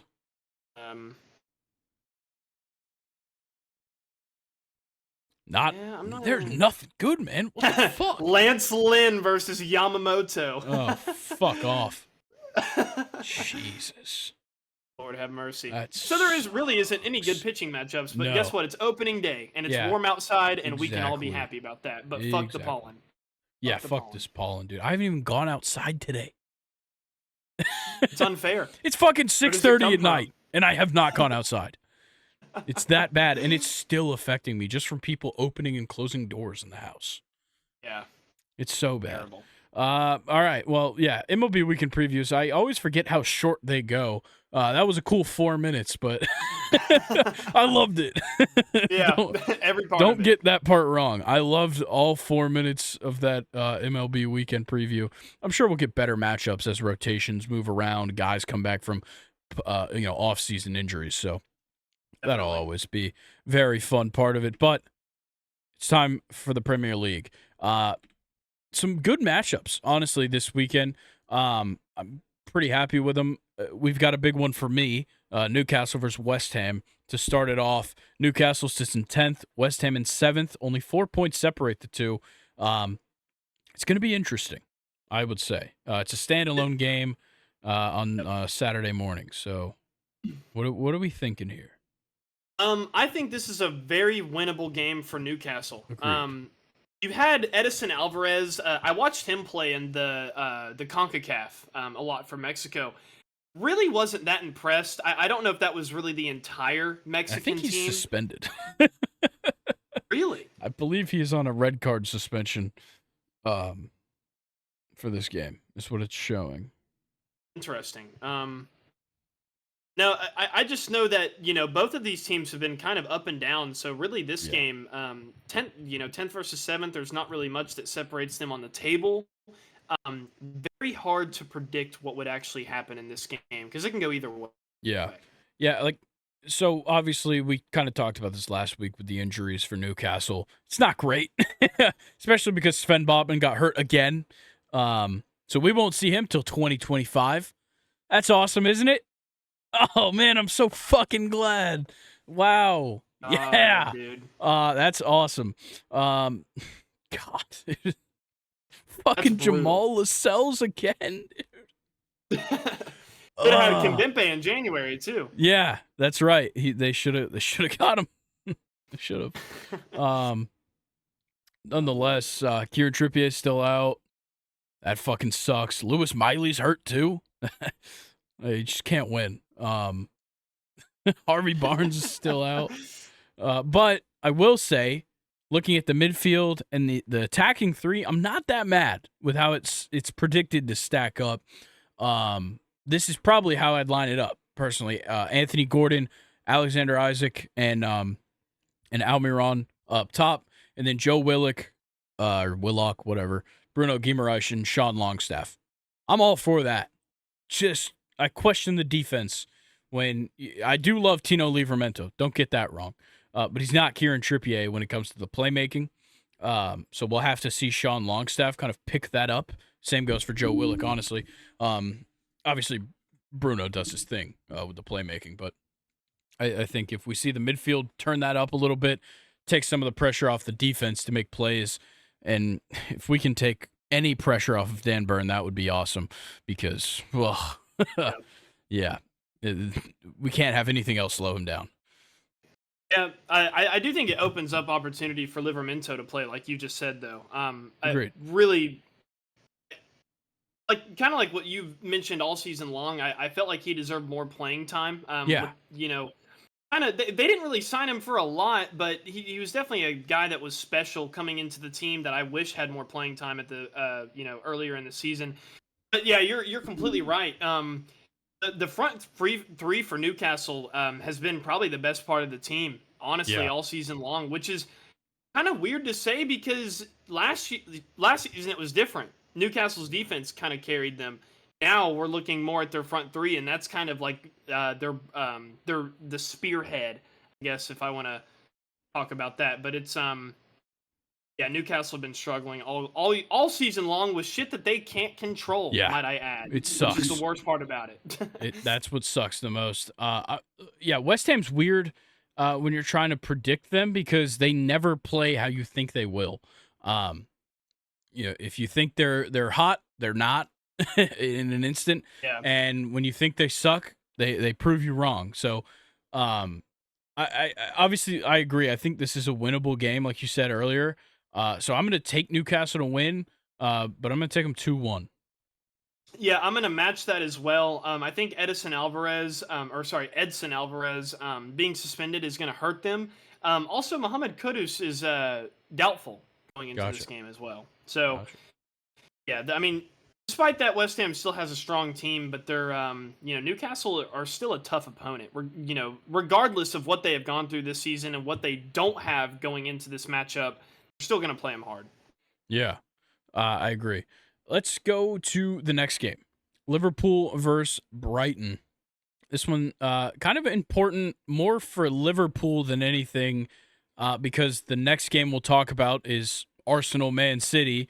And with Liverpool even on points with Arsenal, only 1 point ahead of Manchester City, Liverpool needs to get points. Even if it's just a draw, honestly. Yeah. Because if they draw and Man City wins, then at least they don't drop out of second, is kind of the big thing I see here. So that's big for them. But Brighton also kind of need a win. They've been struggling pretty bad. They're only on 42 points at the moment. They dropped all the way behind West Ham. They're so talented. They are. And we've talked about how everybody leaves that is talented. They still have talent on this team, and they're still very good. They're well managed. It's just they're not winning the big ones. They're not winning the games they need to. 2-1 loss to Tottenham and a 3-0 loss to Fulham is brutal. Yeah, you got the win over Nottingham Forest and Sheffield United, but shit, you drew Everton. They need to beat the teams up at the top.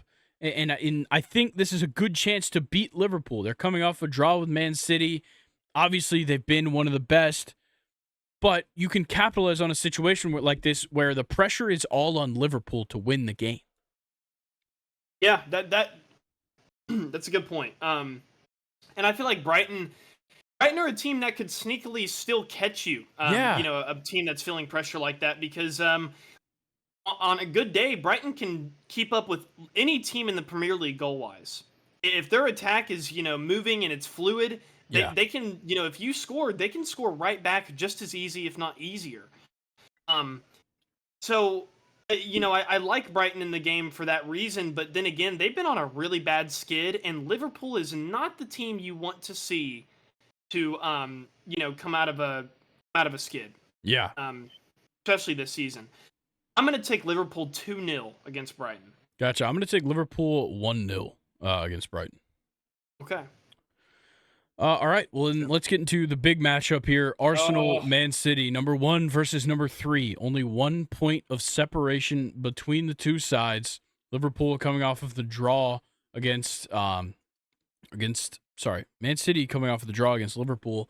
And then Arsenal coming off of a big win against Brentford, but also coming off a big win over Porto in the Champions League. So, obviously that one went, I think, to penalties, right? Arsenal Porto, or did they just smash them in the second leg? I can't remember. I thought it went into extra. It was penalties. They won in penalties. Nonetheless, a big win keeps their momentum going. They've won their last 4 since losing to Porto in that first leg. Obviously, Man City, they just don't lose. They haven't lost in months. But these are two of the best teams. I've watched a lot of soccer this season. I am confident in saying both of these teams are better than Liverpool. There's just been some results that haven't gone Man City's way that have put them a point behind them. Yeah. Also, I feel like Holland is not scoring at the rate nearly like he was last year. We've had a lot Which of then games. again, last year record-setting rate. This year, Yeah, 18 definitely. goals leads the league still, but Which is crazy, but I feel like he's gone long periods of time more often without scoring than he did last season. yeah, is and kinda also what I'm he's only getting at. played 23 matches. He's missed 5 matches for Man City, which I think is a Yep. big part of that as well. Honestly, injuries in general have been a bit of an issue for Man City. Obviously, we don't always have to talk about them because it's not like there's a problem with depth at Man City, but they are a problem nonetheless. Kevin De Bruyne is a little bit banged up again. John Stones is hurt. Ederson is hurt. Kyle Walker's banged up. So it's a lot of the guys that typically we'd see in this lineup, or maybe even some of the rotational guys in this lineup that are getting hurt, and it's taking away from their depth, but also obviously star players like Kyle Walker, Kevin De Bruyne, Ederson you want on the field.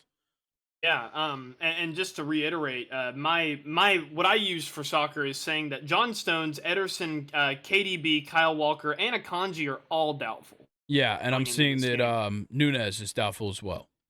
Yes. But kind of like with what you pointed out already, though, especially in their defense, Man City has depth upon depth Yeah. back there on defense, and they all can do the same thing, and they all can play any of the defensive positions that Manchester City runs. Arsenal going into this game a lot more healthier. Saka is doubtful, and Martinelli is doubtful, but Arsenal have just been much more consistent than Manchester City, which you pointed out earlier. But my issue is if Saka is doubtful and Martinelli is doubtful, What the fuck is there? where you put Kai Havertz either wins or loses you this game, Yeah. because if he plays striker, they're not going to win. No. If he plays striker, they will not win this game. Just put Trossard at striker. Yeah. Yeah. Honestly. Exactly. Or because actually, Gabriel Jesus can stay at striker. You could put Trossard on the left, and you put Reece Nelson on the right. Yeah, which they haven't used Reece Nelson. No, they haven't. Not nearly season. enough, honestly. But with Kai Havertz, if he is playing striker, which Arsenal have proven that they don't mind him at striker. They've played him there before. Jorginho is in the lineup as well in midfield, and I don't really like how a player like Jorginho matches up against City. Agreed. I did say a couple weeks ago I wish he had gotten more playing time with Arsenal, but at the same time, he's not. He's kind of an outdated player in the Premier League. I don't think the league really fits Jorginho anymore. Agreed. Yeah. I'm going to go ahead and give my score prediction. If Kai Havertz is striker, I'm going to take City 2-0. Okay. If Kai Havertz is not the striker and Saka does play and everything goes well, Martinelli's healthy and everything, 2-1 Arsenal. Okay. I think the big thing is if Saka and Martinelli are there, I think either way it's going to hurt them because they are banged up. But I'm going to take Arsenal 2-1 with both of them healthy. Otherwise, I'm going to take City 3-0. Yeah. I think City is big momentum. They're a big momentum-based team, and if there's not goals being scored by Arsenal, it's just going to help City's morale that much. Yeah, good point. Yeah, I like that take. Awesome. Well, that is the Premier League weekend. Champions League we'll be talking about next week. It starts up 2 weeks from now. The quarterfinals? Semifinals? I think. No, quarterfinals. Quarterfinal, yeah.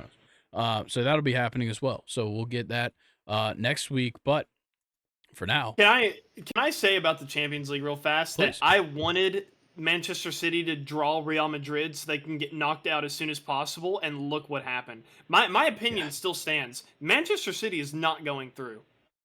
They just won't. Real Madrid hasn't been all that great either. They have not. have not, which I will admit. But like you said, we will see. All right. Well, I believe it's questions time. Last time I checked. But we're going to start with this other thing that Nathan sent in. Then we'll get into the other questions and then back to Nathan's questions because I want to start with what Nathan had. So it's a post by a Redditor that is titled "Using Math to Determine the Best NFL Franchises as of 2024." So That's he the said, account name? no, that's the title of the post Oh, sorry. Okay. that Nathan found. So Nathan sent this post in. It says, now that the 2023 season is over, I thought it'd be a fun idea to use math and determine which NFL franchises have been the best over the years / had the biggest impact on the sport. Also, the pre-modern era is weighted a little less heavily than this guy's done in the past. So he's used this before, but he lowered the weight of the pre-modern era. So here's the criteria. A Super Bowl win in your team's history is 20 points. A conference championship is 10. Conference championship appearance is 5. Division championship is 2. Playoff appearance 1. Playoff win 1. MVP 2. Hall of Fame player 1. And he also included pre-Super Bowl era NFL, but weighted it a little less in the modern era. So an NFL or AFL championship is 12 points, and an NFL or AFL championship appearance is 3 points. So that's all the point scoring, and every single team gets their points. The number one team, number one franchise, I guess, would be the Green Bay Packers with these with 494 points, a large margin over second place. Yeah, I'm. I had to look up the post because you were reading the point system, and I was like, yeah, I need to look at this myself. Yeah, the Packers are way ahead of New England in second. Yeah. Way ahead. Yeah, New England in second with 427. The Steelers right behind them, 1 point behind them, 426. The San Francisco 49ers at 414 in fourth place. That makes sense. Cowboys in fifth, 402. Makes sense. Giants, kind of surprising, but those Super Bowls with Eli were big for this. Puts them at 344. The Chiefs climbing quickly, I'm certain of, but 317 for them. The Rams, 302. The Raiders, 292. The Bears sneak in at number 10, interestingly enough. But I'm more interested in the bottom. The Houston Texans, which very new franchise, I will say, 27 points. Jacksonville Jaguars, a newer franchise, 40 points. Same goes for the Panthers, 72 points. My Atlanta Falcons at 83. Which, like, literally, if they had 4 Super Bowl wins, would have 80 points. Yeah. Instead, we have a long history, over 40 years, of Falcons football that has accumulated 82 points. Or 83, sorry. The Saints right ahead of us, 91. And they've got a Super Bowl. Nice. That is true. The Cardinals, 93, not great. The Jets, 105. Very long history for the New York Jets to be this low. The Cincinnati Bengals, 105. Makes sense. Detroit Lions, 126. For not winning any Super Bowls, it's pretty solid. The Buccaneers, 129. Very new franchise. They've got 2 Super Bowls, so that certainly helps them here. The Chargers, 131, notorious for choking. The Seahawks, Super Bowl, doesn't really help them. Same goes for the Ravens, 138 for the Ravens. They're behind the Titans. Well, I guess take the Oilers as well, but still. Yeah. Brutal. And the Browns make it all the way up to 18. They're kind of known as the laughingstock. So pretty cool to see them that high. History, though. Yeah. I'm not really too worried about going too in-depth, but I would like to get your opinions on that list. Where do you see its shortcomings? Where do you think it does well? My opinion is bottom of the ninth. We got a guy on second and first, 1 out, and the Yankees are up by 1, but it's not looking too good. Gotcha. Kyle Tucker is at bat. But anyway, this I was thinking something along the similar lines, so yeah. I am very, very surprised about how high the Packers are above New England. Yeah, well, I think they have a lot of NFL championships, if I do recall correctly. and they have a couple of early Super Bowls. And I'm sure almost infinite Hall of Fame players as well. Yeah, so many Hall of Fame players. So But that's I a didn't big expect them to be contribution. so much higher over the Patriots and the Steelers I think sitting it's at 6 just Super Bowls, though. I think it's the fact that they've just been one of the best forever. Like the inception of the NFL has involved the Green Bay Packers being one of the best franchises. You're right. What happened? We just threw a guy out at home plate. 2 Nice. outs. Yeah. It was Juan Soto. Laser from outfield. Look at him. Flashing some level.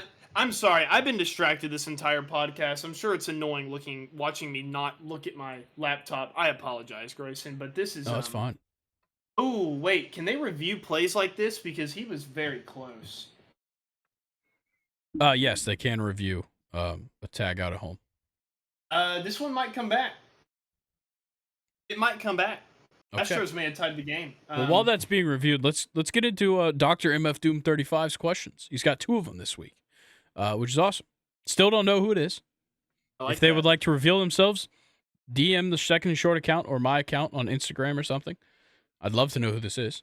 I love this question. Nonetheless, what is one player, team, or event that we missed out on seeing live or just being around for the moment that we wish we could go back to see? I already have the answer in my head right now.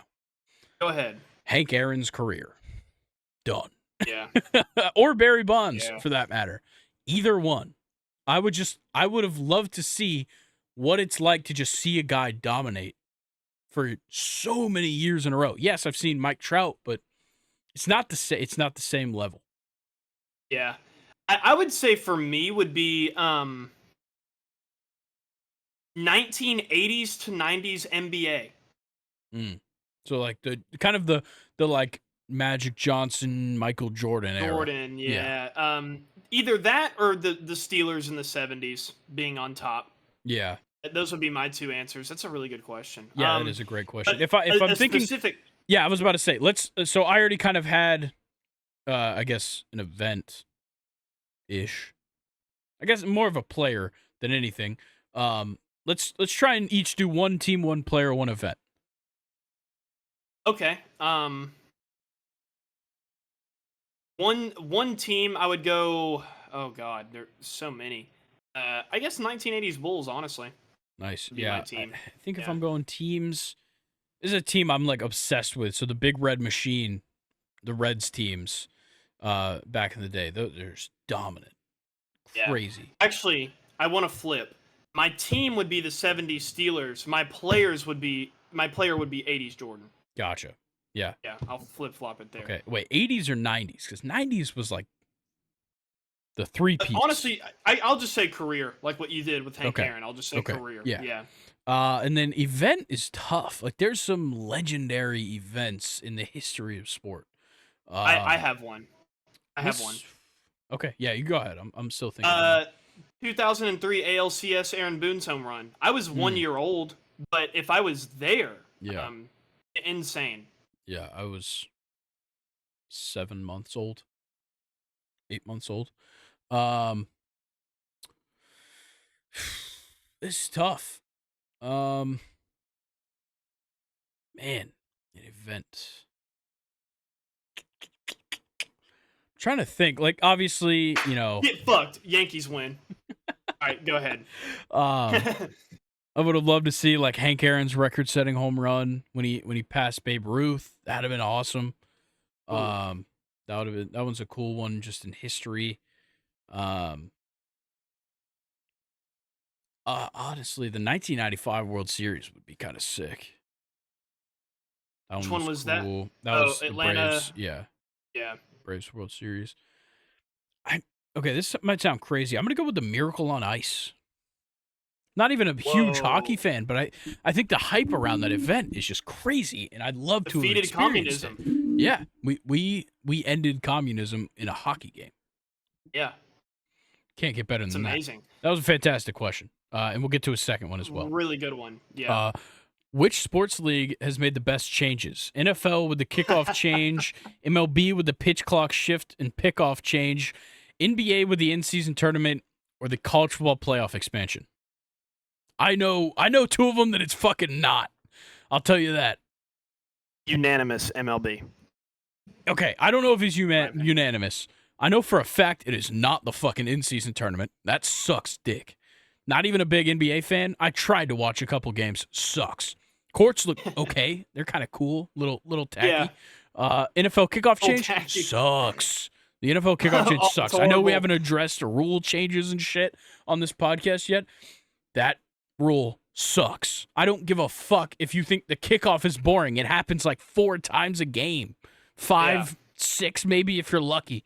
Like, it doesn't happen that much. It doesn't matter. And it's still cool when a guy returns a kickoff for a touchdown. And all they're doing is making that even harder. Yep. Because All those players growing up wanting to be Devin Hester can't exactly. do it anymore. Like, Cordero Patterson's can't exist with this kickoff rule. And I know it only goes for a year, technically. Yeah. But I think it's absurd. But pitch clock, I've gotten so used to. It's nice. Games aren't ridiculously long. I think it makes it easier because, look, I've said this multiple times. When the rule change got approved, I said this. I am somebody that could sit down and watch a 3.5-hour baseball game and enjoy myself. I could too. But it's real fucking nice when it's 2.5 hours. Yes. And it is. And with the pickoff rule and the shift rules, it's made the stolen bases go up and it's made the offense be better. But also it's placed an importance on the strength of pitching. And it also doesn't allow batters to take advantage in pacing an at bat. The pitcher has the pace kind of all on their side. I think it's made it more competitive. And I think with the pitch clock and everything together, it's made the game a better thing to watch. Yeah, I couldn't have said it better myself. I also like the bases being bigger as well. Yeah, that's awesome. That's another thing. Yeah, and to even keep going with the NFL, the hip tackle, it's Whatever. a load of crap. I think what it's gonna come down to is these fucking refs gonna need to know how they need to call it, because we've already seen this issue with pass interferences, with roughing the passer. Oh my god! Like, do you remember the first year of the inflated roughing the passer calls?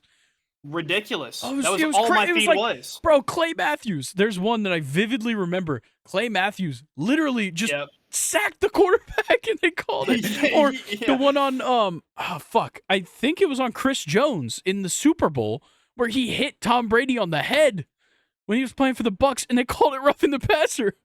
Yeah. It's crazy. Like, that can't happen with the hip drop tackle. It can't. No. I cannot have that happen. What you're going to have is a lot of people, watching the game that watch a normal tackle happen, and then there's a flag. Yeah. Literally, people are taught fundamentally. I've talked to people that I'm friends with that played football, that play football, whatever. It is literally something you learn. If you're a linebacker and you're going to try and tackle a running back in the open field and you get your hands around them, you take your feet off the ground to use gravity to pull them down. Yeah. It's literally part of the game. I know it is an inherently dangerous play, but it's not the horse collar tackle. It's not a face mask. You're literally just using your body weight to pull somebody to the ground. Is that not what a fucking tackle is? Exactly. I think it's crazy. But I will say, college football playoff expansion, fantastic idea. I don't know if they're going about it the right way because the college football playoff committee sucks dick. That's a good point, yeah. That's the problem there. So I think if I'm going to rank these 4, MLB changes, top tier. The in-season tournament's so insignificant. I guess it's going at 3 behind the college football playoff expansion, except we haven't really seen the expansion yet, like, play out. So it's kind of tough. But I'd say the in-season tournament 3 and the NFL's last. I think it's stupid changes. Yeah, completely. And the NFL, just to speak on that a little bit more, I know we've been a long time on this question, but the in a league where offense is already becoming so much more valuable, you are only hurting defensive players even more. And that's kind of what they've done with these rule changes recently. And what's ridiculous is all this is being changed. A holding call is still 20 yards. You know what I mean? 10. It's 10. Only calls are No, 10. sorry, a 10. My bad. It should Yeah. be 5. But when I meant 20 is fucking. It's always like 1st and 20 when they get a holding call. That's where I got confused. But anyway, Yeah. I don't understand how that hasn't been looked at yet. I don't know. I know they But- moved the trade deadline back a week, which is nice. Yeah, That was a good rule it's change. true. Nonetheless, let's get into Nathan's questions now. Those were great questions for whoever the Yeah. fuck that is. Thank you. I NF want to 35. know who this is. It's so Yeah, many of these these are really good questions. I don't know who it is. All right. On to Nathan's questions. What is your favorite song at the moment? Wow, what a time to ask this question because I've had a rebirth of my interest in music. I'm I don't know glad why. because I know the last time we talked, you were kind of leaning more towards your podcast. So yeah, I obviously I'm still listening to some podcasts, but I haven't been listening to as many right now, and I think it's just because my drive to work is very short now. It's like 15 minutes, and I don't sit in my car waiting to go in. I just like get out of my car, clock in, go to work, like get to work. Like that's Yeah.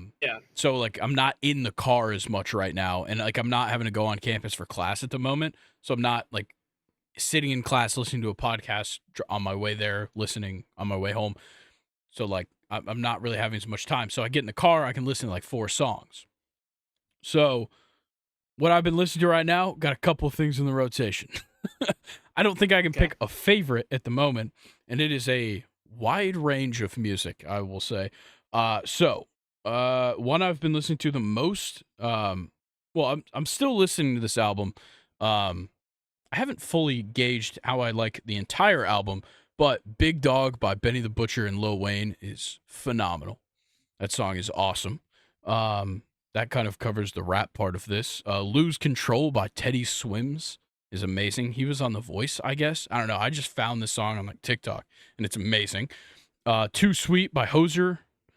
Fantastic song. That song got a lot of hype on TikTok. It came out this week. Wish I Could Stay by Wyatt Flores is fantastic. Love that song. And You Need Me Now by Girl in Red and Sabrina Carpenter. That's the rotation at the moment. The top songs, at least, in the rotation. Okay. I haven't gotten a chance to like listen to that. the Metro Boomin and Future album. Ooh, So I think there's some songs that will get into the rotation from that. Definitely. I don't really listen to my music by songs. I'm a big album guy. Yeah. I that's like fair. listening to the albums collectively, and I have 2 right now that I've been bumping. And just like you, which I knew it was going to be like this, because you and I, we listen to all kinds of music. Yeah. You and I are big music heads. Yeah. The Metro Booming album I've been bumping a lot, as Okay. long as well as Vultures 1 still. Nice. Lenny Kravitz came out with a new single for his album coming out in May called Human. I'm very highly anticipated on that album. And then Rostamon Vibration, album by Bob Marley. I've been bumping that one a lot too. I've been listening to Bob Marley's grandson? What's his name? YG Marley? Yeah. Praise John the Moonlight. That's on the playlist. That's a good one. Yeah, it's pretty good. Yeah. That was fun. That was a fun look. This is the perfect time because I literally got back into listening to music like a week ago. Yeah. Because I was like, I'd try and watch a podcast or listen to a podcast on my way to work, and it would take a week for me to get through it, and by that time, this information I already know everything because it's sports. Yeah. So it's I've already gone through this stuff. Nonetheless, how many baseball games are the Second and Short hosts going to this year? I would like at least 2. I want to see Chris Sale pitch. Yeah. And if the Yankees come to town, I'd like to see that. Yeah, as well. I'm trying to get okay. So I went to 0 last year, first time in a long time. That has been the case. Well, wait, yeah, I went to 0. I think. Yeah, I went to 0 baseball games last year. It was crazy. Don't know how that happened. Obviously, if we're just saying MLB, little less. If we're saying baseball games, I'm going to see a shitload of baseball this year because it's part of my job. But if we're talking MLB games, I want to get out to at least 5. That's the goal number right now. I'd love to go to more, but I'm going to say 5. This is my first baseball season that I can legally drink at a baseball field, so that's also part of it. I need to have that experience. I need to go out and experience having a couple beers at a baseball game. Yeah. Yes, I know a couple beers is like $50, but dude, the next time I go, I'm getting a bat. If we go together, we're getting bats. Fuck yeah. But yeah, there's nothing better than having a Bravo's Terrapin at I've heard good things. I still haven't Field. tried it. I need to try one. I've seen it in gas stations and stuff and never bothered to grab one. If you're not an IPA guy, you're not going to like it. But my dad got me into IPAs, so I'm a big fan of it. Nice. Okay. I like that. So we're going to try and get out some games for sure this year. How many games will it take before we see a no-hitter this year? It's tough. You never really 60? know. 60 games. Wow. I'm going to say 60. You saying like 60 games into the season or like 60 games played by teams around the league? So essentially like 3 days. Or whatever the fuck exactly, yeah. No, I'm saying like 60. Yeah, once most every teams, team everybody like will be at like 60 games. I'm gonna say a little bit earlier. I'm gonna say, I think we'll get one like, I think we'll get one before halfway through June. So the next like 2.5 months, we'll have one. So that probably lines up pretty well with what you said. So somewhere around that, I think. So I guess for the most part, I agree with you. What is your favorite part about being a podcast host? That is an interesting question. I'd like to hear your perspective. Yeah, I think it's to me, I don't really look at it like that. Like I'm here with one of my best friends talking about sports. It's just that simple. That's what the inception of this podcast was. I think I've explained that before, that like me and Brock started this because we would get on phone calls like once a week and talk for like 2.5 hours about everything that happened in college football, everything that happened in the NFL, everything that's going to happen. And then we just, I was like, dude, why are we not recording this? Because we were the guys, once again, I think I've told this story. I think it was episode 100. I told this story. If you want to hear it in full, a little more detail. But we were the guys sitting at the party, having a conversation, being like, dude, we should start a podcast. That was us. Jokingly, it was all satire, and then I was like, you know what? It's not a bad idea. Like we could do it. I'm interested in doing it. It's something that I want to do, and it's gotten me some great opportunities already. So I started it with the intention of it being a conversation between me and my friend. Then I add you in, so now it's me and my friends, and then Brock leaves. I still have you, and we add in Colin. It was just like a seamless transition to where, I've been able to, I've been on every single episode, 140 of them when this one goes out, 140 episodes. So my favorite part about being a host is being able to sit down and talk about baseball and talk about NFL and talk about Premier League. We talked about this, I think, last week. We go so long talking about the Premier League because nobody else will talk about it with us. So exactly. It's just me and you to talk about it. So I have a week's worth of thoughts on things that we got to talk about. And it just happens that you're forced to listen to it as well, listening at home. Yeah, basically. So yeah, my favorite part of the podcast host is that we get to sit down and have these conversations. And like, and now, I'm hosting another podcast. I don't know how many people from this or have listened to it or given it a chance yet. We've put out 2 episodes through Lake Point on Prep Baseball Georgia. It's called Peach Fuzz. I love it. It's so much fun to get kind of a way different perspective on sports. Because like me and you are both sports fans. I'm sitting down with 2 youth baseball scouts for Prep Baseball Georgia, and they're giving like the straight up scout breakdown. It's like a guy could go 0 for 4, but they've got good things to say about him. Whereas a guy could go 0 for 4 to us, and we're like, that guy fucking sucks. So it's interesting to get like the scout breakdown of that, and like they've got their hand or their fingers on the pulse of everything going on in high school baseball in Georgia. So it's very interesting. But like hosting that and hosting this is very different, but I enjoy it for different reasons. I enjoy hosting Peach Fuzz because I get this whole different perspective. And also I kind of get to be like a moderator in the conversation. I kind of get to like tee up the guys and hear what they have to say. Whereas here I'm kind of like, I'm trying to lead the discussion, but also me and you are having back and forths, which is fun. So I think that sums it up. I don't know. I might have cut you off before you even said anything. I'm sorry if I did, but No, okay. I said mine was a lot shorter than yours. I can It's imagine. yeah.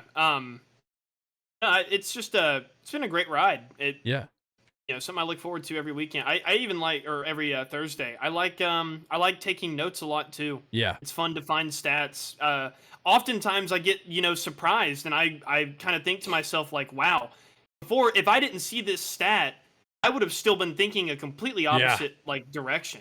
Yeah. So it's interesting. It's really, really cool. All right. Well, to totally change the tone, who will be this year's Will Levis that falls super hard in the draft?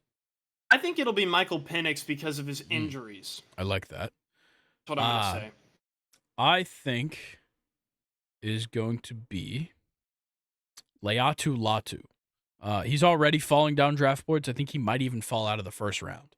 Palamalu? No, Leatu Latu, defensive end at UCLA. I was high on him. I wanted the Falcons to take him at first. Now I've transitioned over to Dallas Turner or Jared Verse. Either one works for me. And I think Leatu Latu might end up being like the 5th or 6th defensive end off the board, just because I don't think he has a high ceiling, and you can't take guys with a low ceiling in the first round. That's fair. That's fair. Well, that was fun. Okay, I will say we kept it under 2:30. That's the goal. 2:16 right now on the clock. I feel pretty good about that. Because, we start getting into this part where it's like we got draft stuff to talk about. We got MLB stuff to talk about. We got the Premier League wrapping up, Champions League. We're going to get caught with some long episodes coming up, yes, I'm we sure. Are. So if we can keep it short here and there, I'm pretty proud of it. So thank you guys for listening. This was a super fun episode. Super excited for the MLB to get started up. Obviously, if you want to stay up to date with everything going on, draft, MLB, Premier League, questions time, everything. It's all right here, down on the little bottom line, the little ticker, whatever. It doesn't move. I guess it's not a ticker. But you follow us on all those social media accounts. But as well, if you're listening, watching on YouTube, subscribe, like, comment, turn on notifications so you stay up to date when everything's going out. Because maybe I'm just going to make a YouTube video and put it up, kind of like what I did with the mock draft. Yeah, I teased it a little bit on the podcast, but shit, I know 700 people or whatever that views are at right now on the mock draft weren't anticipating on listening to that. So, awesome. Yeah, make sure you guys are subscribing and everything, keeping the notifications on for that. And then, of course, hop over if you're on the podcast platform, rate 5 stars, follow. Of course, don't do it while you're driving. You know the instructions. I say it every time. Pull over, turn the car off, take the keys out. So you're doing it legally. No more distracted driving charges for anybody. And follow the podcast on there, rate 5 stars, and submit the questions to Reddit so you can be just like Dr. MF Doom and Nathan. Yep. And get those questions featured on Questions Time. So for now, that's all for me. Luke, anything for the people? I know that we've talked about this before, but we didn't really promote the episode where it was you, Colin, and myself all together in the studio. If you haven't seen that episode yet, go check it out on YouTube so you can see our faces and all of us in the studio at the same time. That's all I wanted to draw attention to. Yeah. I think about it like once a week. I'm like, damn, we really didn't promote that. Yeah, honestly, go back, listen to any episode you haven't listened to. That'd be awesome. Exactly. Yeah. But exactly. Nonetheless, and also if you like seeing the studio as the background, in just over a month, I'm gonna be in the studio to record every episode. Just so everybody knows that. This is the first time Luke's hearing that as well. But I'm going to be in the studio for every episode, and it's up to whoever's going to join me or not.